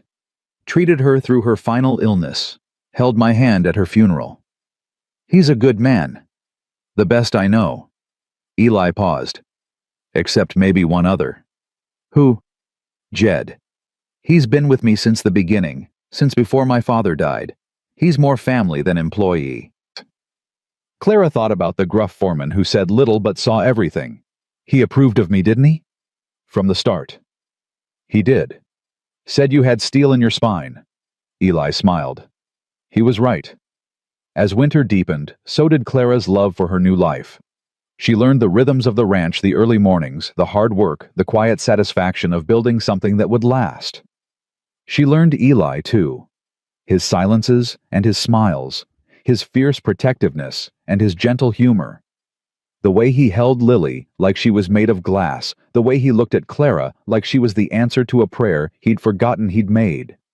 She learned that love wasn't always grand gestures and passionate declarations. Sometimes it was a cup of coffee brought without asking, a hand on the small of her back, a laugh shared over burned biscuits. Sometimes love was simply showing up day after day, choosing the same person over and over again. One night, in late January, Clara woke to find Eli's side of the bed empty. She found him on the porch, staring at the stars, his breath fogging in the cold air. Couldn't sleep, she asked, wrapping a blanket around her shoulders. Bad dream. About what? He was quiet for a moment. Maggie, the day she died. Clara moved to stand beside him, not touching, just present. Tell me. I was holding her hand. She was burning up with fever, couldn't even recognize me by the end. But she kept saying my name, over and over, like she was looking for me. His voice cracked. I told her I was there. I told her I loved her. I told her to hold on, that the doctor was coming, that she was going to be fine. He exhaled shakily. She died believing I'd save her, and I couldn't. Eli. For 3 years I carried that guilt. Told myself I didn't deserve to be happy. Didn't deserve to love anyone again. He finally looked at her, his eyes bright with unshed tears. Then you came along, and I realized she wouldn't want me to punish myself forever. She'd want me to live. Clara took his hand. She sounds like she loved you very much. She did. And I loved her. Part of me always will. I know. Does that bother you? Clara considered the question carefully. No, it doesn't. Loving Maggie doesn't diminish what you feel for me. It just means you have a big heart. Eli pulled her into his arms, burying his face in her hair. How did I get so lucky? You weren't lucky. You made a choice. She pulled back to look at him. You saw a woman on a bench alone and scared, and you chose to help her. Everything else followed from that. Best choice I ever made. Second best. What was the first? Clara smiled. Asking me to marry you. He laughed a real laugh, full and warm, and kissed her under the stars. They stood there for a long time, wrapped in each other's arms, watching their breath mingle in the cold air. Tomorrow, there would be work to do. cattle to feed, hands to manage, a wedding to plan. But tonight there was only this: two broken people healing each other, two lonely hearts finding home. The winter wore on, harsh and unforgiving, but inside the ranch house there was only warmth. Clara's belly began to swell in February. She didn't realize what it meant at first, attributed the nausea to something she'd eaten, the exhaustion to the demands of ranch life. But Mrs. Santos took one look at her and knew. "You're pregnant." Clara stared at her. "That's impossible." "Is it?" Mrs. Santos raised an eyebrow. "You've been married to a healthy man for 2 months. You share a bed every night. What part is impossible?" Clara sat down heavily, her mind racing. I hadn't thought. Clearly. But Mrs. Santos was smiling. "This is good news, mija. A blessing. Eli, I have to tell Eli." "Tell me what?" Clara looked up. Eli stood in the kitchen doorway, stomping snow off his boots. "Tell me what?" he repeated, concern creeping into his voice. "Clara, what's wrong?" Mrs. Santos slipped out of the room with suspicious speed. "Nothing's wrong." Clara took a breath. "I'm pregnant." Eli went very still. "You're pregnant?" "Yes."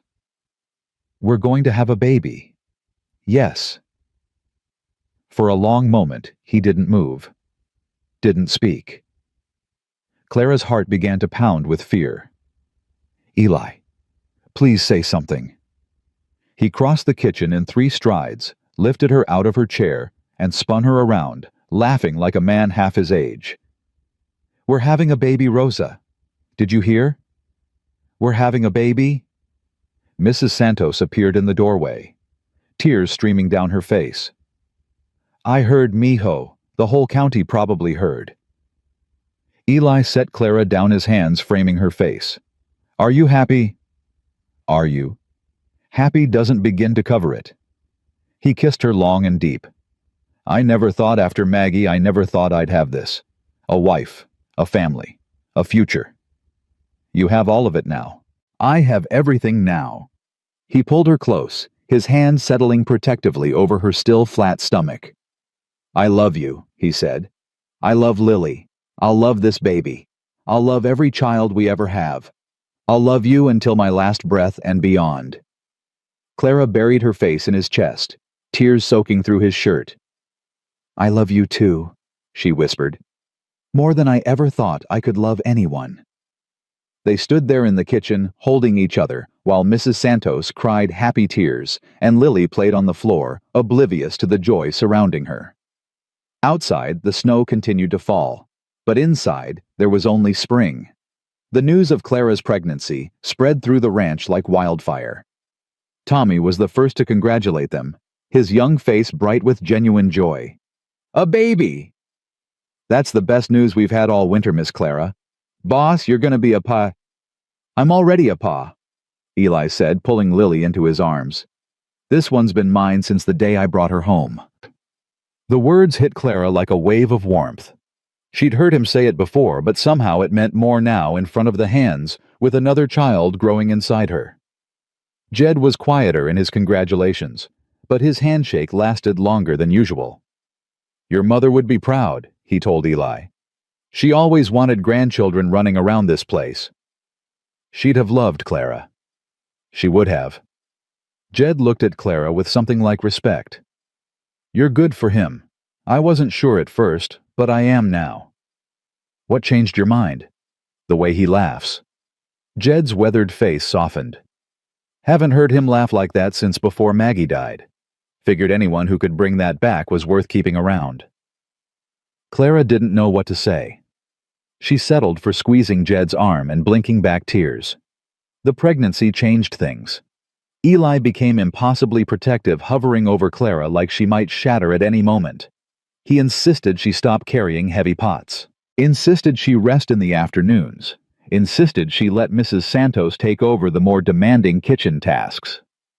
"I'm pregnant, not dying," Clara told him after he tried to stop her from reaching for a high shelf. You're carrying my child. Our child. I'm not taking any chances. Eli women have been having babies since the beginning of time. We're remarkably sturdy. I don't care about other women.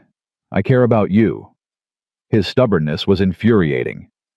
It was also, Clara had to admit, deeply touching. Fine, she relented. But if you try to carry me up the stairs one more time, I'm sleeping in the barn. I was helping. You were being ridiculous. Same thing. Despite their bickering, or maybe because of it, their love deepened. Clara found herself reaching for Eli's hand without thinking. Found herself sharing thoughts she'd never spoken aloud. Found herself trusting in a way she'd thought impossible. I didn't know it could be like this, she told him one night, lying in the dark with her head on his chest. Like what? Easy. Safe. She traced patterns on his skin. I spent so long expecting the worst from everyone, waiting for the other shoe to drop. Now I catch myself being happy, and I have to remind myself it's allowed. Eli's arm tightened around her. It's allowed. It's more than allowed. I know. It's just hard to believe sometimes. What can I do to help you believe? Clara thought about it. Just keep being you. Keep showing up. Keep loving me, even when I'm difficult. That's easy. The difficult part is my favorite. She laughed and kissed him, and for a while they didn't talk at all. March brought the first signs of spring. The snow began to melt, revealing brown earth and the first stubborn shoots of green. The cattle grew restless, sensing the change in season. The hands worked longer hours preparing for calving season and the demands it would bring. Clara's wedding dress arrived from Denver, a gift from Eli's sister Hannah. The note attached was warm and welcoming. Dear Clara, Hannah had written, I can't wait to meet the woman who finally thawed my brother's frozen heart. This dress was our mother's. Eli told me you had nothing from your own family, so I thought you might like something from ours. Welcome to the McAllisters. Love, Hannah. Clara held the dress, ivory silk, simple but elegant, and wept. What's wrong? Eli asked, alarmed by her tears. Nothing's wrong. Everything's right. She showed him the note. Your sister sent me your mother's wedding dress. Eli's face went soft. Hannah. I can't wear this. It's too precious. You can wear it. You should wear it. He touched the fabric gently. Ma would have wanted you to. Hannah knows that. But what if I ruin it? What if... Clara. He cupped her face in his hands. You're going to be a McAllister.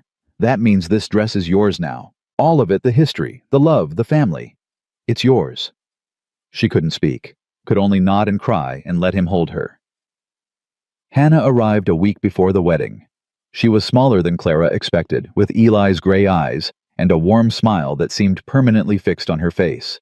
She swept into the house like a spring breeze, hugging everyone in sight. You must be Clara.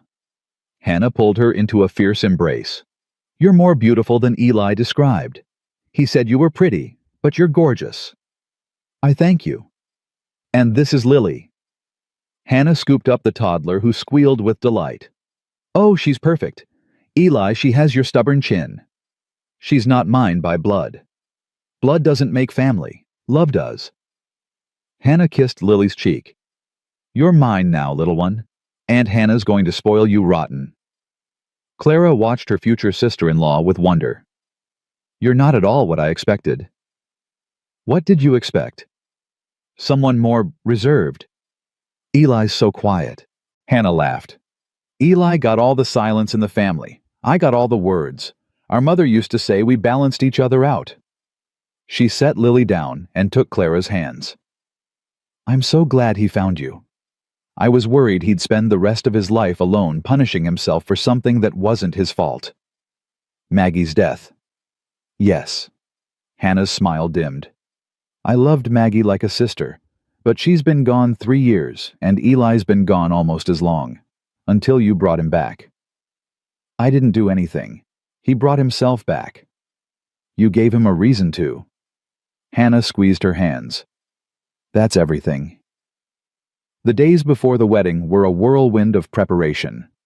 Mrs. Santos cooked enough food to feed an army. Hannah handled decorations and logistics.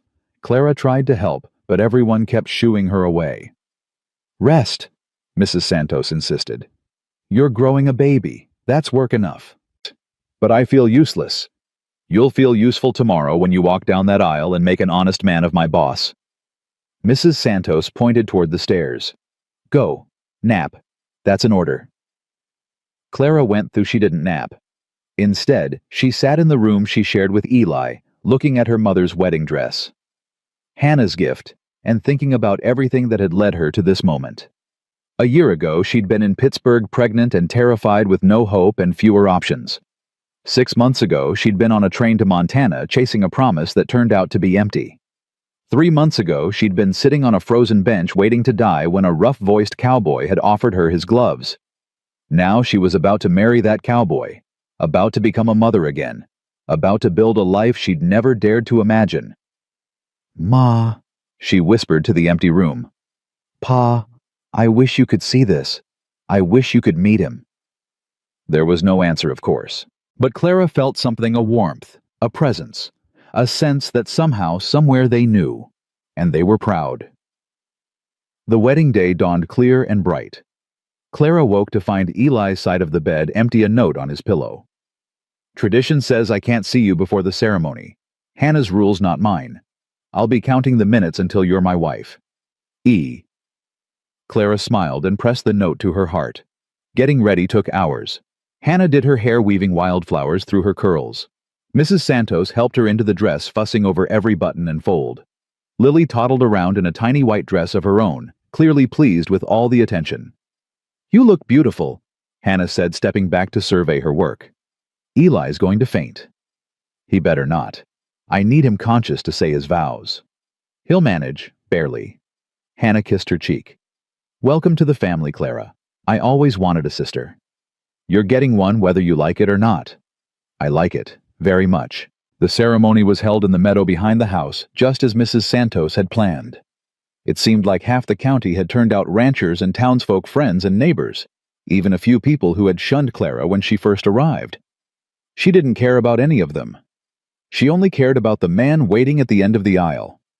Eli looked transformed in his black suit. His dark hair tamed, his jaw clean-shaven for the first time since she'd known him. But his eyes were the same gray as storm clouds, warm as summer rain, and they never left her face as she walked toward him. "You're beautiful," he murmured when she reached him. "You're biased." "Doesn't make it less true." The Reverend cleared his throat. "Shall we begin?" The ceremony was simple and brief. Clara barely heard the words, something about love and commitment and the bonds of holy matrimony. All she could focus on was Eli's hand in hers, solid and warm and real. "Do you, Elijah McAllister, take this woman to be your lawfully wedded wife?" "I do." No hesitation. No doubt. "Do you, Clara Bennett, take this man to be your lawfully wedded husband?" "I do." "Then by the power vested in me, I pronounce you husband and wife." The Reverend smiled. "You may kiss the bride." Eli kissed her like they were alone, like there weren't 100 people watching. Clara forgot to be embarrassed, forgot to be proper, forgot everything except the feeling of his lips on hers, and the knowledge that this was forever. The crowd erupted in cheers. "Mrs. McAllister," Eli said against her mouth. "Mr. McAllister." "I like the sound of that." "So do I." The reception was a blur of congratulations and food and dancing. Clara's feet ached, her face hurt from smiling, but she'd never been happier. Even Cordelia Whitmore made an appearance, standing at the edge of the crowd, uncertain of her welcome. Clara noticed her, and after a moment's hesitation walked over. "Mrs. Whitmore, thank you for coming." Cordelia looked surprised. "I wasn't sure I should. After everything—" "The past is the past." Clara extended her hand. "We can start fresh if you're willing." Cordelia stared at her hand for a long moment. Then slowly she took it. "I don't deserve your kindness." "Maybe not. But I've learned that kindness isn't always about deserving." Clara squeezed her hand and released it. "There's food and dancing. You're welcome to stay." She walked away before Cordelia could respond, but she felt the other woman's eyes on her back, full of something that might have been gratitude. Or maybe hope. The dancing lasted until well past midnight. Clara swayed in Eli's arms, exhausted but unwilling to stop. "We should go to bed," he murmured. "Not yet. I want to remember every moment of this." "You'll have plenty of moments to remember. We have our whole lives." "I know, but this one is special." She looked up at him. "This is the moment everything changed. The moment I became yours. You were always mine, from the first day. You didn't know that then." "Yes, I did." He kissed her forehead. "I knew the second I saw you on that bench. I just needed time to admit it." Clara smiled and rested her head on his chest, listening to the steady beat of his heart. This was her life now. This man, this ranch, this family. She had come to Montana expecting nothing. She had found everything. Spring turned to summer. Clara's belly grew round and heavy, the baby kicking at all hours. Lily started calling Eli Papa, a development that made him cry the first time and smile every time after. The ranch thrived under Eli's careful management, the cattle healthy and multiplying. Life settled into a rhythm that felt as natural as breathing. But Clara had one more thing she needed to do. "I want to write to him," she told Eli one evening. "Thomas Aldridge, Lily's father." Eli went very still. "Why?" "Not to reconnect, not to ask for anything." Clara stared out the window at the setting sun. "I just need him to know that he didn't destroy me, that his cruelty didn't win." "You don't owe him anything, Clara." "I know. This isn't about what I owe him. It's about what I owe myself." She turned to face her husband. "I've been carrying his power over me for years. Every time I felt ashamed of Lily's origins, every time I flinched at the word bastard, he won a little more. I need to take that power back." Eli was quiet for a long moment. Then he nodded. "Write your letter. I'll post it myself." Clara worked on the letter for 3 days. She wrote and rewrote, crossing out phrases, starting over. When she finally finished, it was barely a page long. "Mr. Aldridge," she read aloud to Eli. "I don't expect you to remember me. I was one of many foolish girls who believed your lies. But I want you to know what became of me after you discarded me like garbage. I have a daughter. Her name is Lily, and she is the most beautiful, precious thing in my life. I have a husband who loves me and treats me with respect. I have a home, a family, a future. Everything you tried to take from me, I rebuilt with my own hands. I am not writing to ask for anything. Not money, not acknowledgement, not apology. I am writing to tell you that you have no power over me anymore. You are nothing to me. Less than nothing. I will never think of you again. Clara McAllister." She looked at Eli. "Is it too much?" "It's perfect. I'm not even sure I should send it." "You should. You need to." Eli took her hand. "You're not the scared girl who ran from Pittsburgh. You're Clara McAllister now. It's time Thomas Aldridge knew what that means." Clara sealed the letter and handed it to him. It felt like setting down a weight she'd been carrying for years. The baby came in early August on the hottest day of the summer. Clara had been feeling strange all morning, restless, uncomfortable, unable to settle. Mrs. Santos took one look at her and sent Tommy to fetch Doc Crane. "It's time, mija. That baby's coming." "It can't be time. I still have 2 weeks. Babies don't read calendars." Mrs. Santos guided her toward the bedroom. "Come, let's get you comfortable." The labor was long and hard. Clara gripped Eli's hand until her knuckles went white, crying out with each contraction. He stayed beside her the whole time, wiping her brow, murmuring encouragement, refusing to leave, even when Doc Crane suggested he wait outside. "I'm not going anywhere," Eli said. "I was there when this baby was made. I'll be there when it's born." 12 hours later, Clara gave one final push, and a new voice filled the room. "It's a boy," Doc Crane announced, holding up the squalling infant. "A healthy, angry boy." Clara collapsed against the pillows, laughing and crying at once. Eli cut the cord with shaking hands, his face wet with tears he didn't bother to hide. "A son," he whispered. We have a son. Doc Crane placed the baby in Clara's arms. She looked down at the red, wrinkled face, the tiny fists, the rosebud mouth, and fell in love all over again. "Hello, little one," she murmured. "Welcome to the world." "What's his name?" Mrs. Santos asked, tears streaming down her face. Clara looked at Eli. They'd discussed names for months, never quite settling on one. "James," Eli said softly, "after my father." "James McAllister." Clara tested the name. "It's perfect." Eli leaned down and kissed her forehead, then the baby's, then her lips. "Thank you," he said, his voice rough with emotion. "Thank you for my son, for my daughter, for my life. Thank you for giving me something to live for." They stayed like that, the three of them, while the sun set outside and the ranch settled into evening quiet. A family, Clara thought. A real family. She'd spent so long believing she didn't deserve one. Now she knew better. Little James grew fast, a healthy, happy baby who rarely cried and always smiled. Lily adored him, hovering over his crib, bringing him toys, singing the songs Clara had taught her. She took her role as big sister, seriously glaring at anyone who got too close to her baby. "She's going to be a handful when she's older," Eli observed, watching Lily boss around a ranch hand 3 times her size. "She already is," Clara smiled. "I'm so proud of her. She gets it from you, that fire. She gets it from both of us." Clara leaned against him. "She's ours, Eli, in every way that matters." She always was.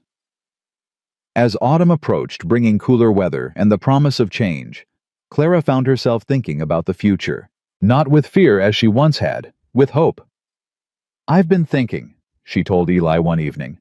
"About what? About the women who are where I was a year ago. Alone, scared, with no one to help them." She paused. "I want to do something for them." Eli looked at her with interest. "What did you have in mind?" "A place. Somewhere they can come when they have nowhere else to go.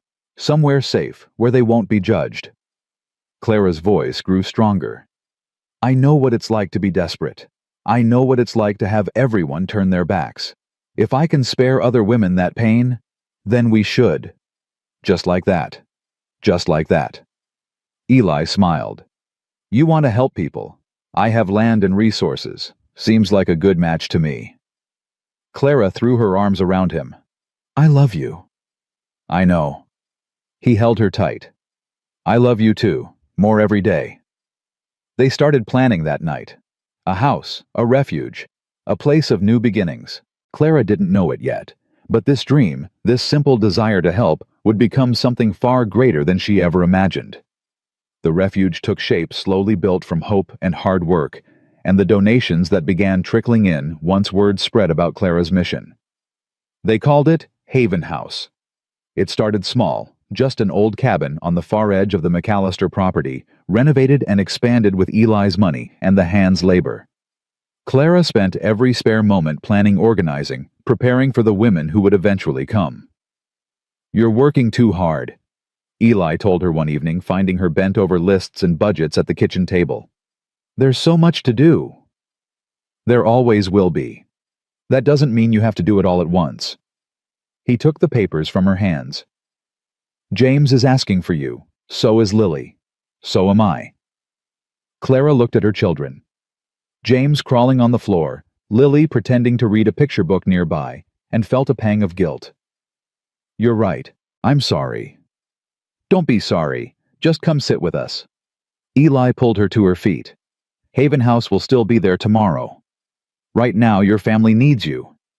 She let him lead her to the couch, let herself sink into the warmth of his arms while the children played at their feet.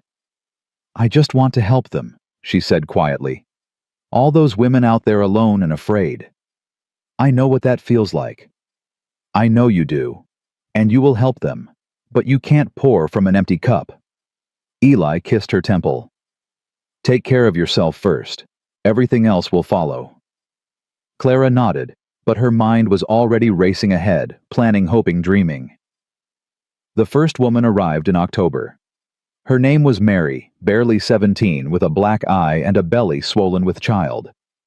She'd walked 3 miles from town after her father threw her out for bringing shame on the family. Clara found her on the porch of Haven House, shivering in a thin dress, her face streaked with tears.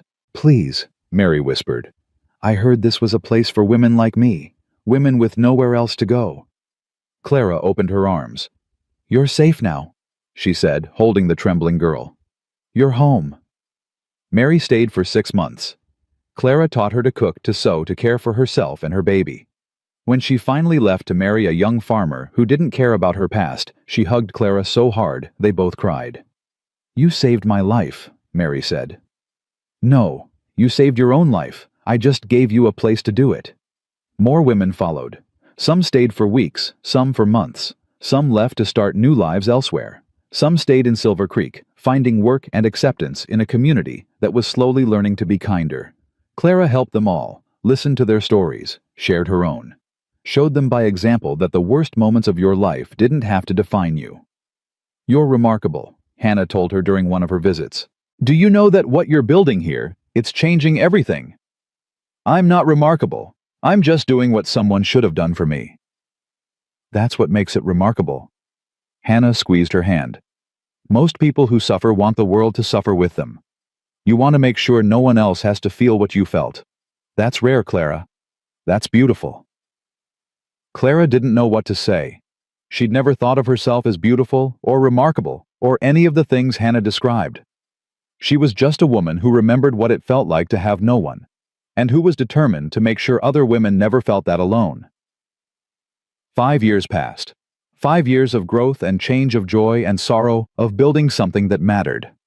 Haven House expanded twice, adding new cabins, a small schoolroom, a chapel where women could pray or simply sit in silence. Doc Crane came by weekly to check on the residents. Mrs. Santos cooked enormous meals that fed everyone, and then some. The ranch hands helped with repairs and maintenance, grumbling good-naturedly about all the extra work. Clara watched it all with wonder, hardly believing this was her life. "Mama, look." She turned to see Lily, 6 years old now, all long legs and wild hair, racing toward her with something clutched in her hands. "What have you got there, sweetheart?" "A bird. I found it by the barn. Its wing is hurt." Clara knelt down to examine the small creature. A sparrow, barely alive, its wing bent at an awkward angle. "Can we fix it?" Lily's eyes were wide with hope. "Can we make it better?" Clara thought about all the broken things she'd seen in her life. All the broken people. All the ones she'd helped put back together. "We can try," she said. "Get some bandages from the house, and ask Papa for a small box." Lily raced off, and Clara cradled the injured bird in her hands. Some things couldn't be fixed. She knew that. Some wounds were too deep, some damage too severe. But you had to try. You always had to try. James found her later sitting on the porch with the bandaged sparrow in a box beside her. "What's that?" "A patient." Clara pulled her son onto her lap. At 3 years old, he was all sturdy limbs and serious gray eyes, his father's eyes. Lily found an injured bird. "Will it live?" "I don't know. But we're going to take care of it and hope for the best." James considered this with the solemnity of a child twice his age. "That's what you do, isn't it, Mama? Take care of broken things." Clara's throat tightened. "I suppose it is." "Is that why all those ladies live in the other house, because they're broken?" "They're not broken, sweetheart. They're just hurt. And sometimes when people are hurt, they need a safe place to heal." "Like the bird." "Yes, exactly like the bird."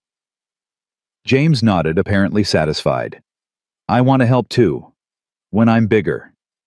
"You will, baby. You already do, just by being kind."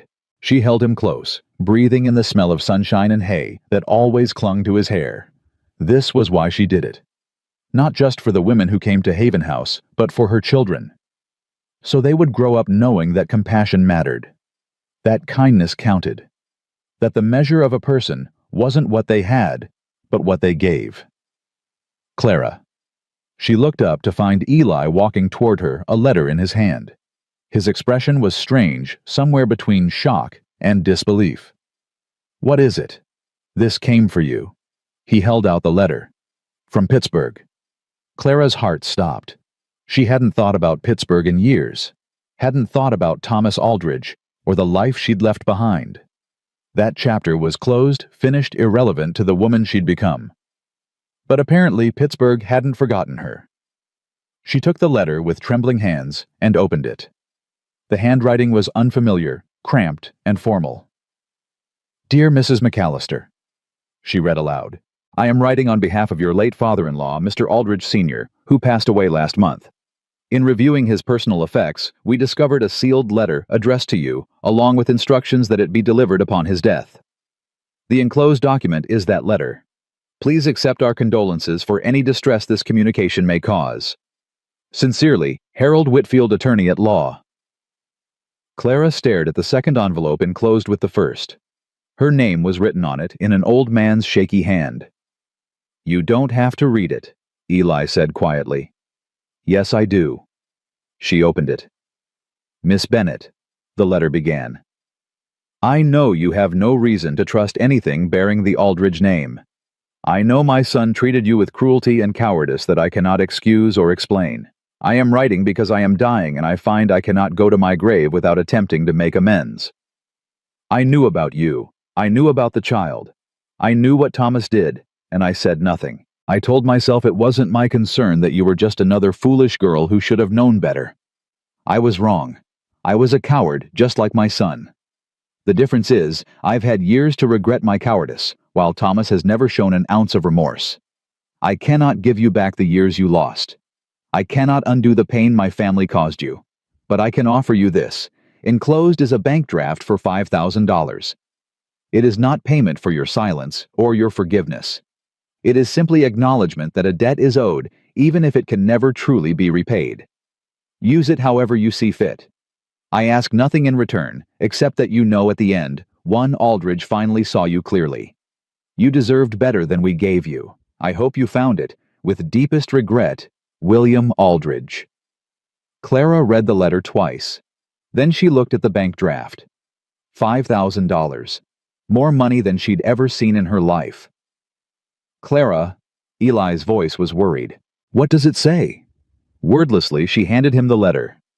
She watched his face as he read the confusion, the anger, the gradual softening into something like understanding.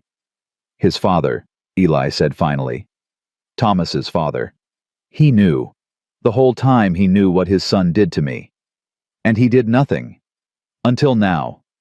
Clara took the bank draft, staring at it. $5,000. He thinks this makes it right. Does it? Clara thought about it. Thought about all the years of shame and struggle. Thought about the nights she'd cried herself to sleep alone and afraid. Thought about the woman she'd become despite everything they'd put her through. "No," she said slowly. "Nothing can make it right. But this," she held up the draft, "this can make something good." "What do you mean?" Clara smiled, the first real smile since she'd opened the letter. "I mean, Haven House just got an expansion fund." The new wing opened the following spring. It was called the Aldridge Wing, though Clara never explained to anyone why. She simply said a donor wished to remain anonymous. "Let him be remembered for something good," she told Eli, "even if he doesn't deserve it." "You're more forgiving than I would be." "I'm not forgiving. I'm practical." Clara watched the women moving into the new quarters. More space, more beds, more hope. "Holding on to anger only hurts me. This way, I turn his guilt into something that helps people." That's a very Clara way of looking at it. "It's the only way I know."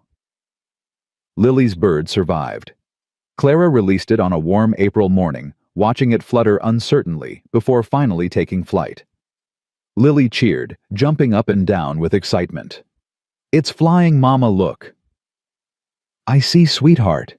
I see." The sparrow circled once, twice, then disappeared into the bright blue sky.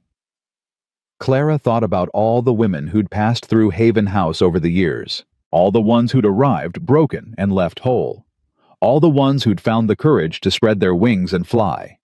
That was her legacy, Not the buildings, or the money, or the programs. The women. The lives. The hope. On Lily's 10th birthday, Clara sat her down for a conversation she'd been dreading for years. "There's something I need to tell you," she began. "About your father." Lily looked at her with those clear green eyes, Clara's eyes, and waited. "Eli is your papa in every way that matters. He loves you, he raised you, he would do anything for you. But he's not—" Clara took a breath. "He's not the man who gave you life." "I know, Mama." Clara blinked. "You know, I'm not stupid." Lily's voice was matter-of-fact. "I can count. You married Papa when I was almost 1, and people talk." "What do people say? That I'm not really a McAllister, that I'm—" Lily hesitated. "That I'm a bastard." The word hit Clara like a physical blow. "Who said that to you?"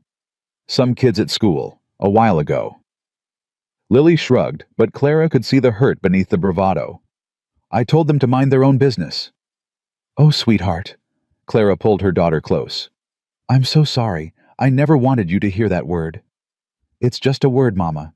It doesn't change who I am." Clara pulled back to look at her daughter, this fierce, brave girl who had survived so much without even knowing it. "No, it doesn't. You are Lily McAllister, daughter of Eli, and Clara McAllister, sister of James and Sarah." She'd had another daughter 2 years prior, a golden-haired angel they'd named after Eli's mother. "You are loved and wanted and precious beyond measure." "I know," Lily smiled. "You tell me every day." "And I'll keep telling you every day until I'm old and gray and you're tired of hearing it." "I'll never be tired of hearing it." Clara hugged her again, holding on longer than necessary. Some hurts never fully healed. Some words left scars that faded but never disappeared. But love was stronger than words, stronger than hurt, stronger than anything. Clara had learned that the hard way. Now she made sure her children learned it too. The letter from Thomas Aldridge came on a Tuesday in September. Clara didn't recognize the handwriting at first. It had been so long since she'd thought about him. But when she saw the return address, her blood ran cold. "What is it?" Eli asked, seeing her face. "It's from him, Thomas." Eli's expression hardened. "Throw it away." "I can't." "Why not?" "Because—" Clara stared at the envelope. "Because I need to know what he wants." "He can't have anything. He lost that right years ago." "I know. But I still need to read it." She opened the letter with steady hands. "Clara," Thomas had written. "I know I'm the last person you want to hear from. I know I have no right to contact you after everything I did. But I recently learned about Haven House and about the work you're doing there. I wanted you to know that I'm proud of you." That's a strange thing to say, isn't it? I have no claim on you, no right to pride in your accomplishments. But I feel it anyway. You've built something beautiful out of the ruins I left behind. You've become someone remarkable, despite everything I did to destroy you. I'm not asking for forgiveness. I don't deserve it.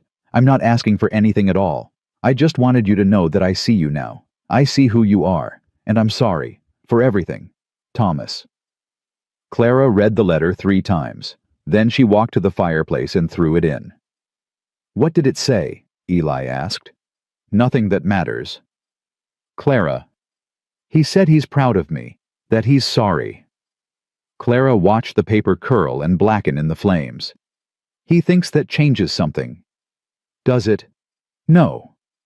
She turned to face her husband. "I built my life despite him, not because of him. His apology doesn't make him part of my story anymore. He's just a footnote, a mistake I made when I was young and alone and desperate for love. And Lily. Lily is mine, ours. She has nothing to do with him except biology, and biology doesn't make a family." Clara took Eli's hands. "You make a family. Love makes a family. Showing up every day and choosing each other makes a family." Eli pulled her close. "I love you, Clara McAllister." "I love you too." She rested her head on his chest. "I never wrote him back, you know. After that first letter I sent years ago, I never contacted him again." "Do you regret that?" "No. Some doors are better left closed." They stood together in front of the dying fire, holding each other, while the last traces of Thomas Aldridge's letter turned to ash. Some chapters ended not with drama or confrontation, but with quiet acceptance. This was one of them. The 20th anniversary of Haven House was celebrated on a beautiful October day. Clara stood on the porch, looking out at the crowd that had gathered: former residents, current residents, supporters, friends. Hannah had come from Denver with her husband and children. Doc Crane, old now, but still sharp, sat in a place of honor. Mrs. Santos, retired, but refusing to stay away, directed the food service with an iron hand. And Eli stood beside Clara, his hair gray now, his face lined with age, but his eyes still that same storm cloud gray that had captured her heart all those years ago. "Quite a turnout," he observed, "more than I expected. You underestimate yourself, you always have. And you overestimate me, you always have." He smiled. Balance. Lily approached them, her own baby on her hip. Clara's first grandchild, a dark-haired boy named Eli, after his grandfather. "Mama, they're ready for you to speak."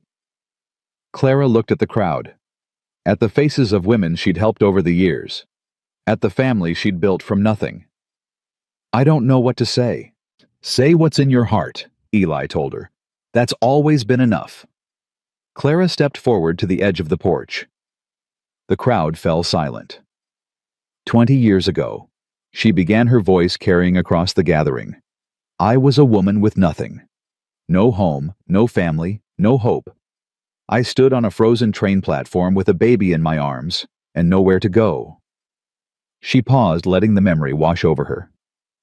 "A man found me that day. A gruff, quiet cowboy who offered me his gloves because my hands were cold." She smiled at Eli. "He didn't know me. He had no reason to help. But he did anyway because he believed that people deserved kindness, especially when they couldn't give anything in return." Clara looked out at the women in the crowd, the ones she'd helped, the ones still healing. That's what Haven House is built on. Not charity, not pity. Just the simple belief that everyone deserves a chance. Everyone deserves kindness. Everyone deserves a home.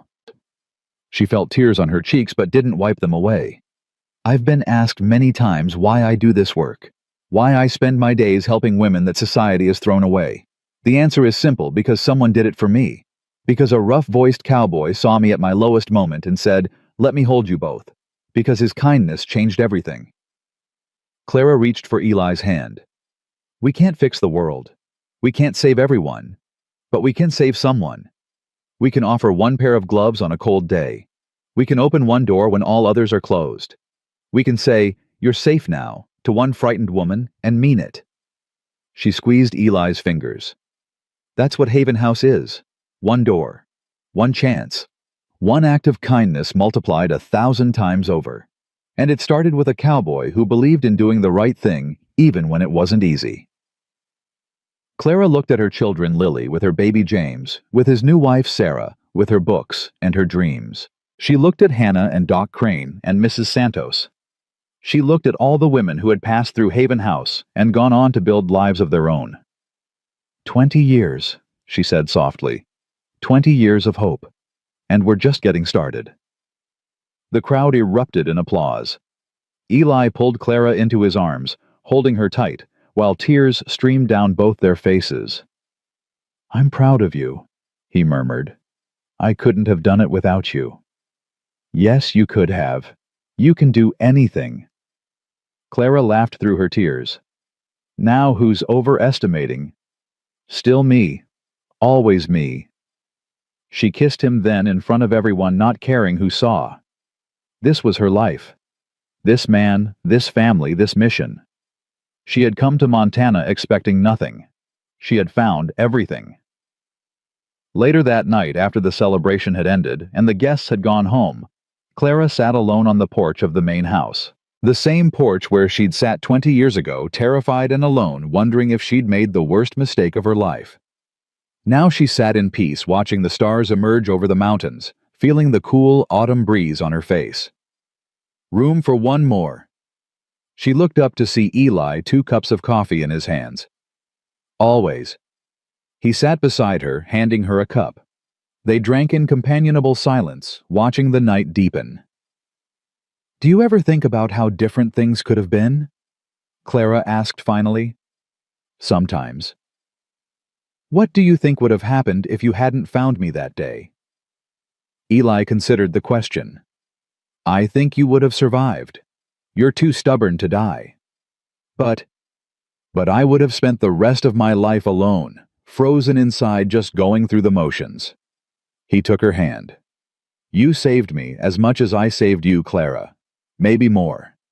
Clara leaned her head on his shoulder. "I love you, Eli McAllister."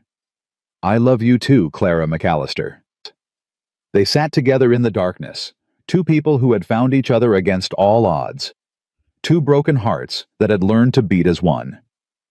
Above them, the stars wheeled slowly across the sky, the same stars that had shone on that frozen November night 20 years ago. So much had changed since then. And yet the most important thing remained exactly the same. Love. Simple, stubborn, world-changing love. Clara closed her eyes and smiled. She had come to Montana as a mail-order bride, abandoned at the station with a baby in her arms, and nothing but $17 to her name. She had found a home, a family, a purpose. She had found a man who looked at her like she was the answer to every prayer he'd ever whispered. And she had learned the most important lesson of all, that the darkest moments of our lives don't define us. What defines us is what we do after. What defines us is who we choose to become.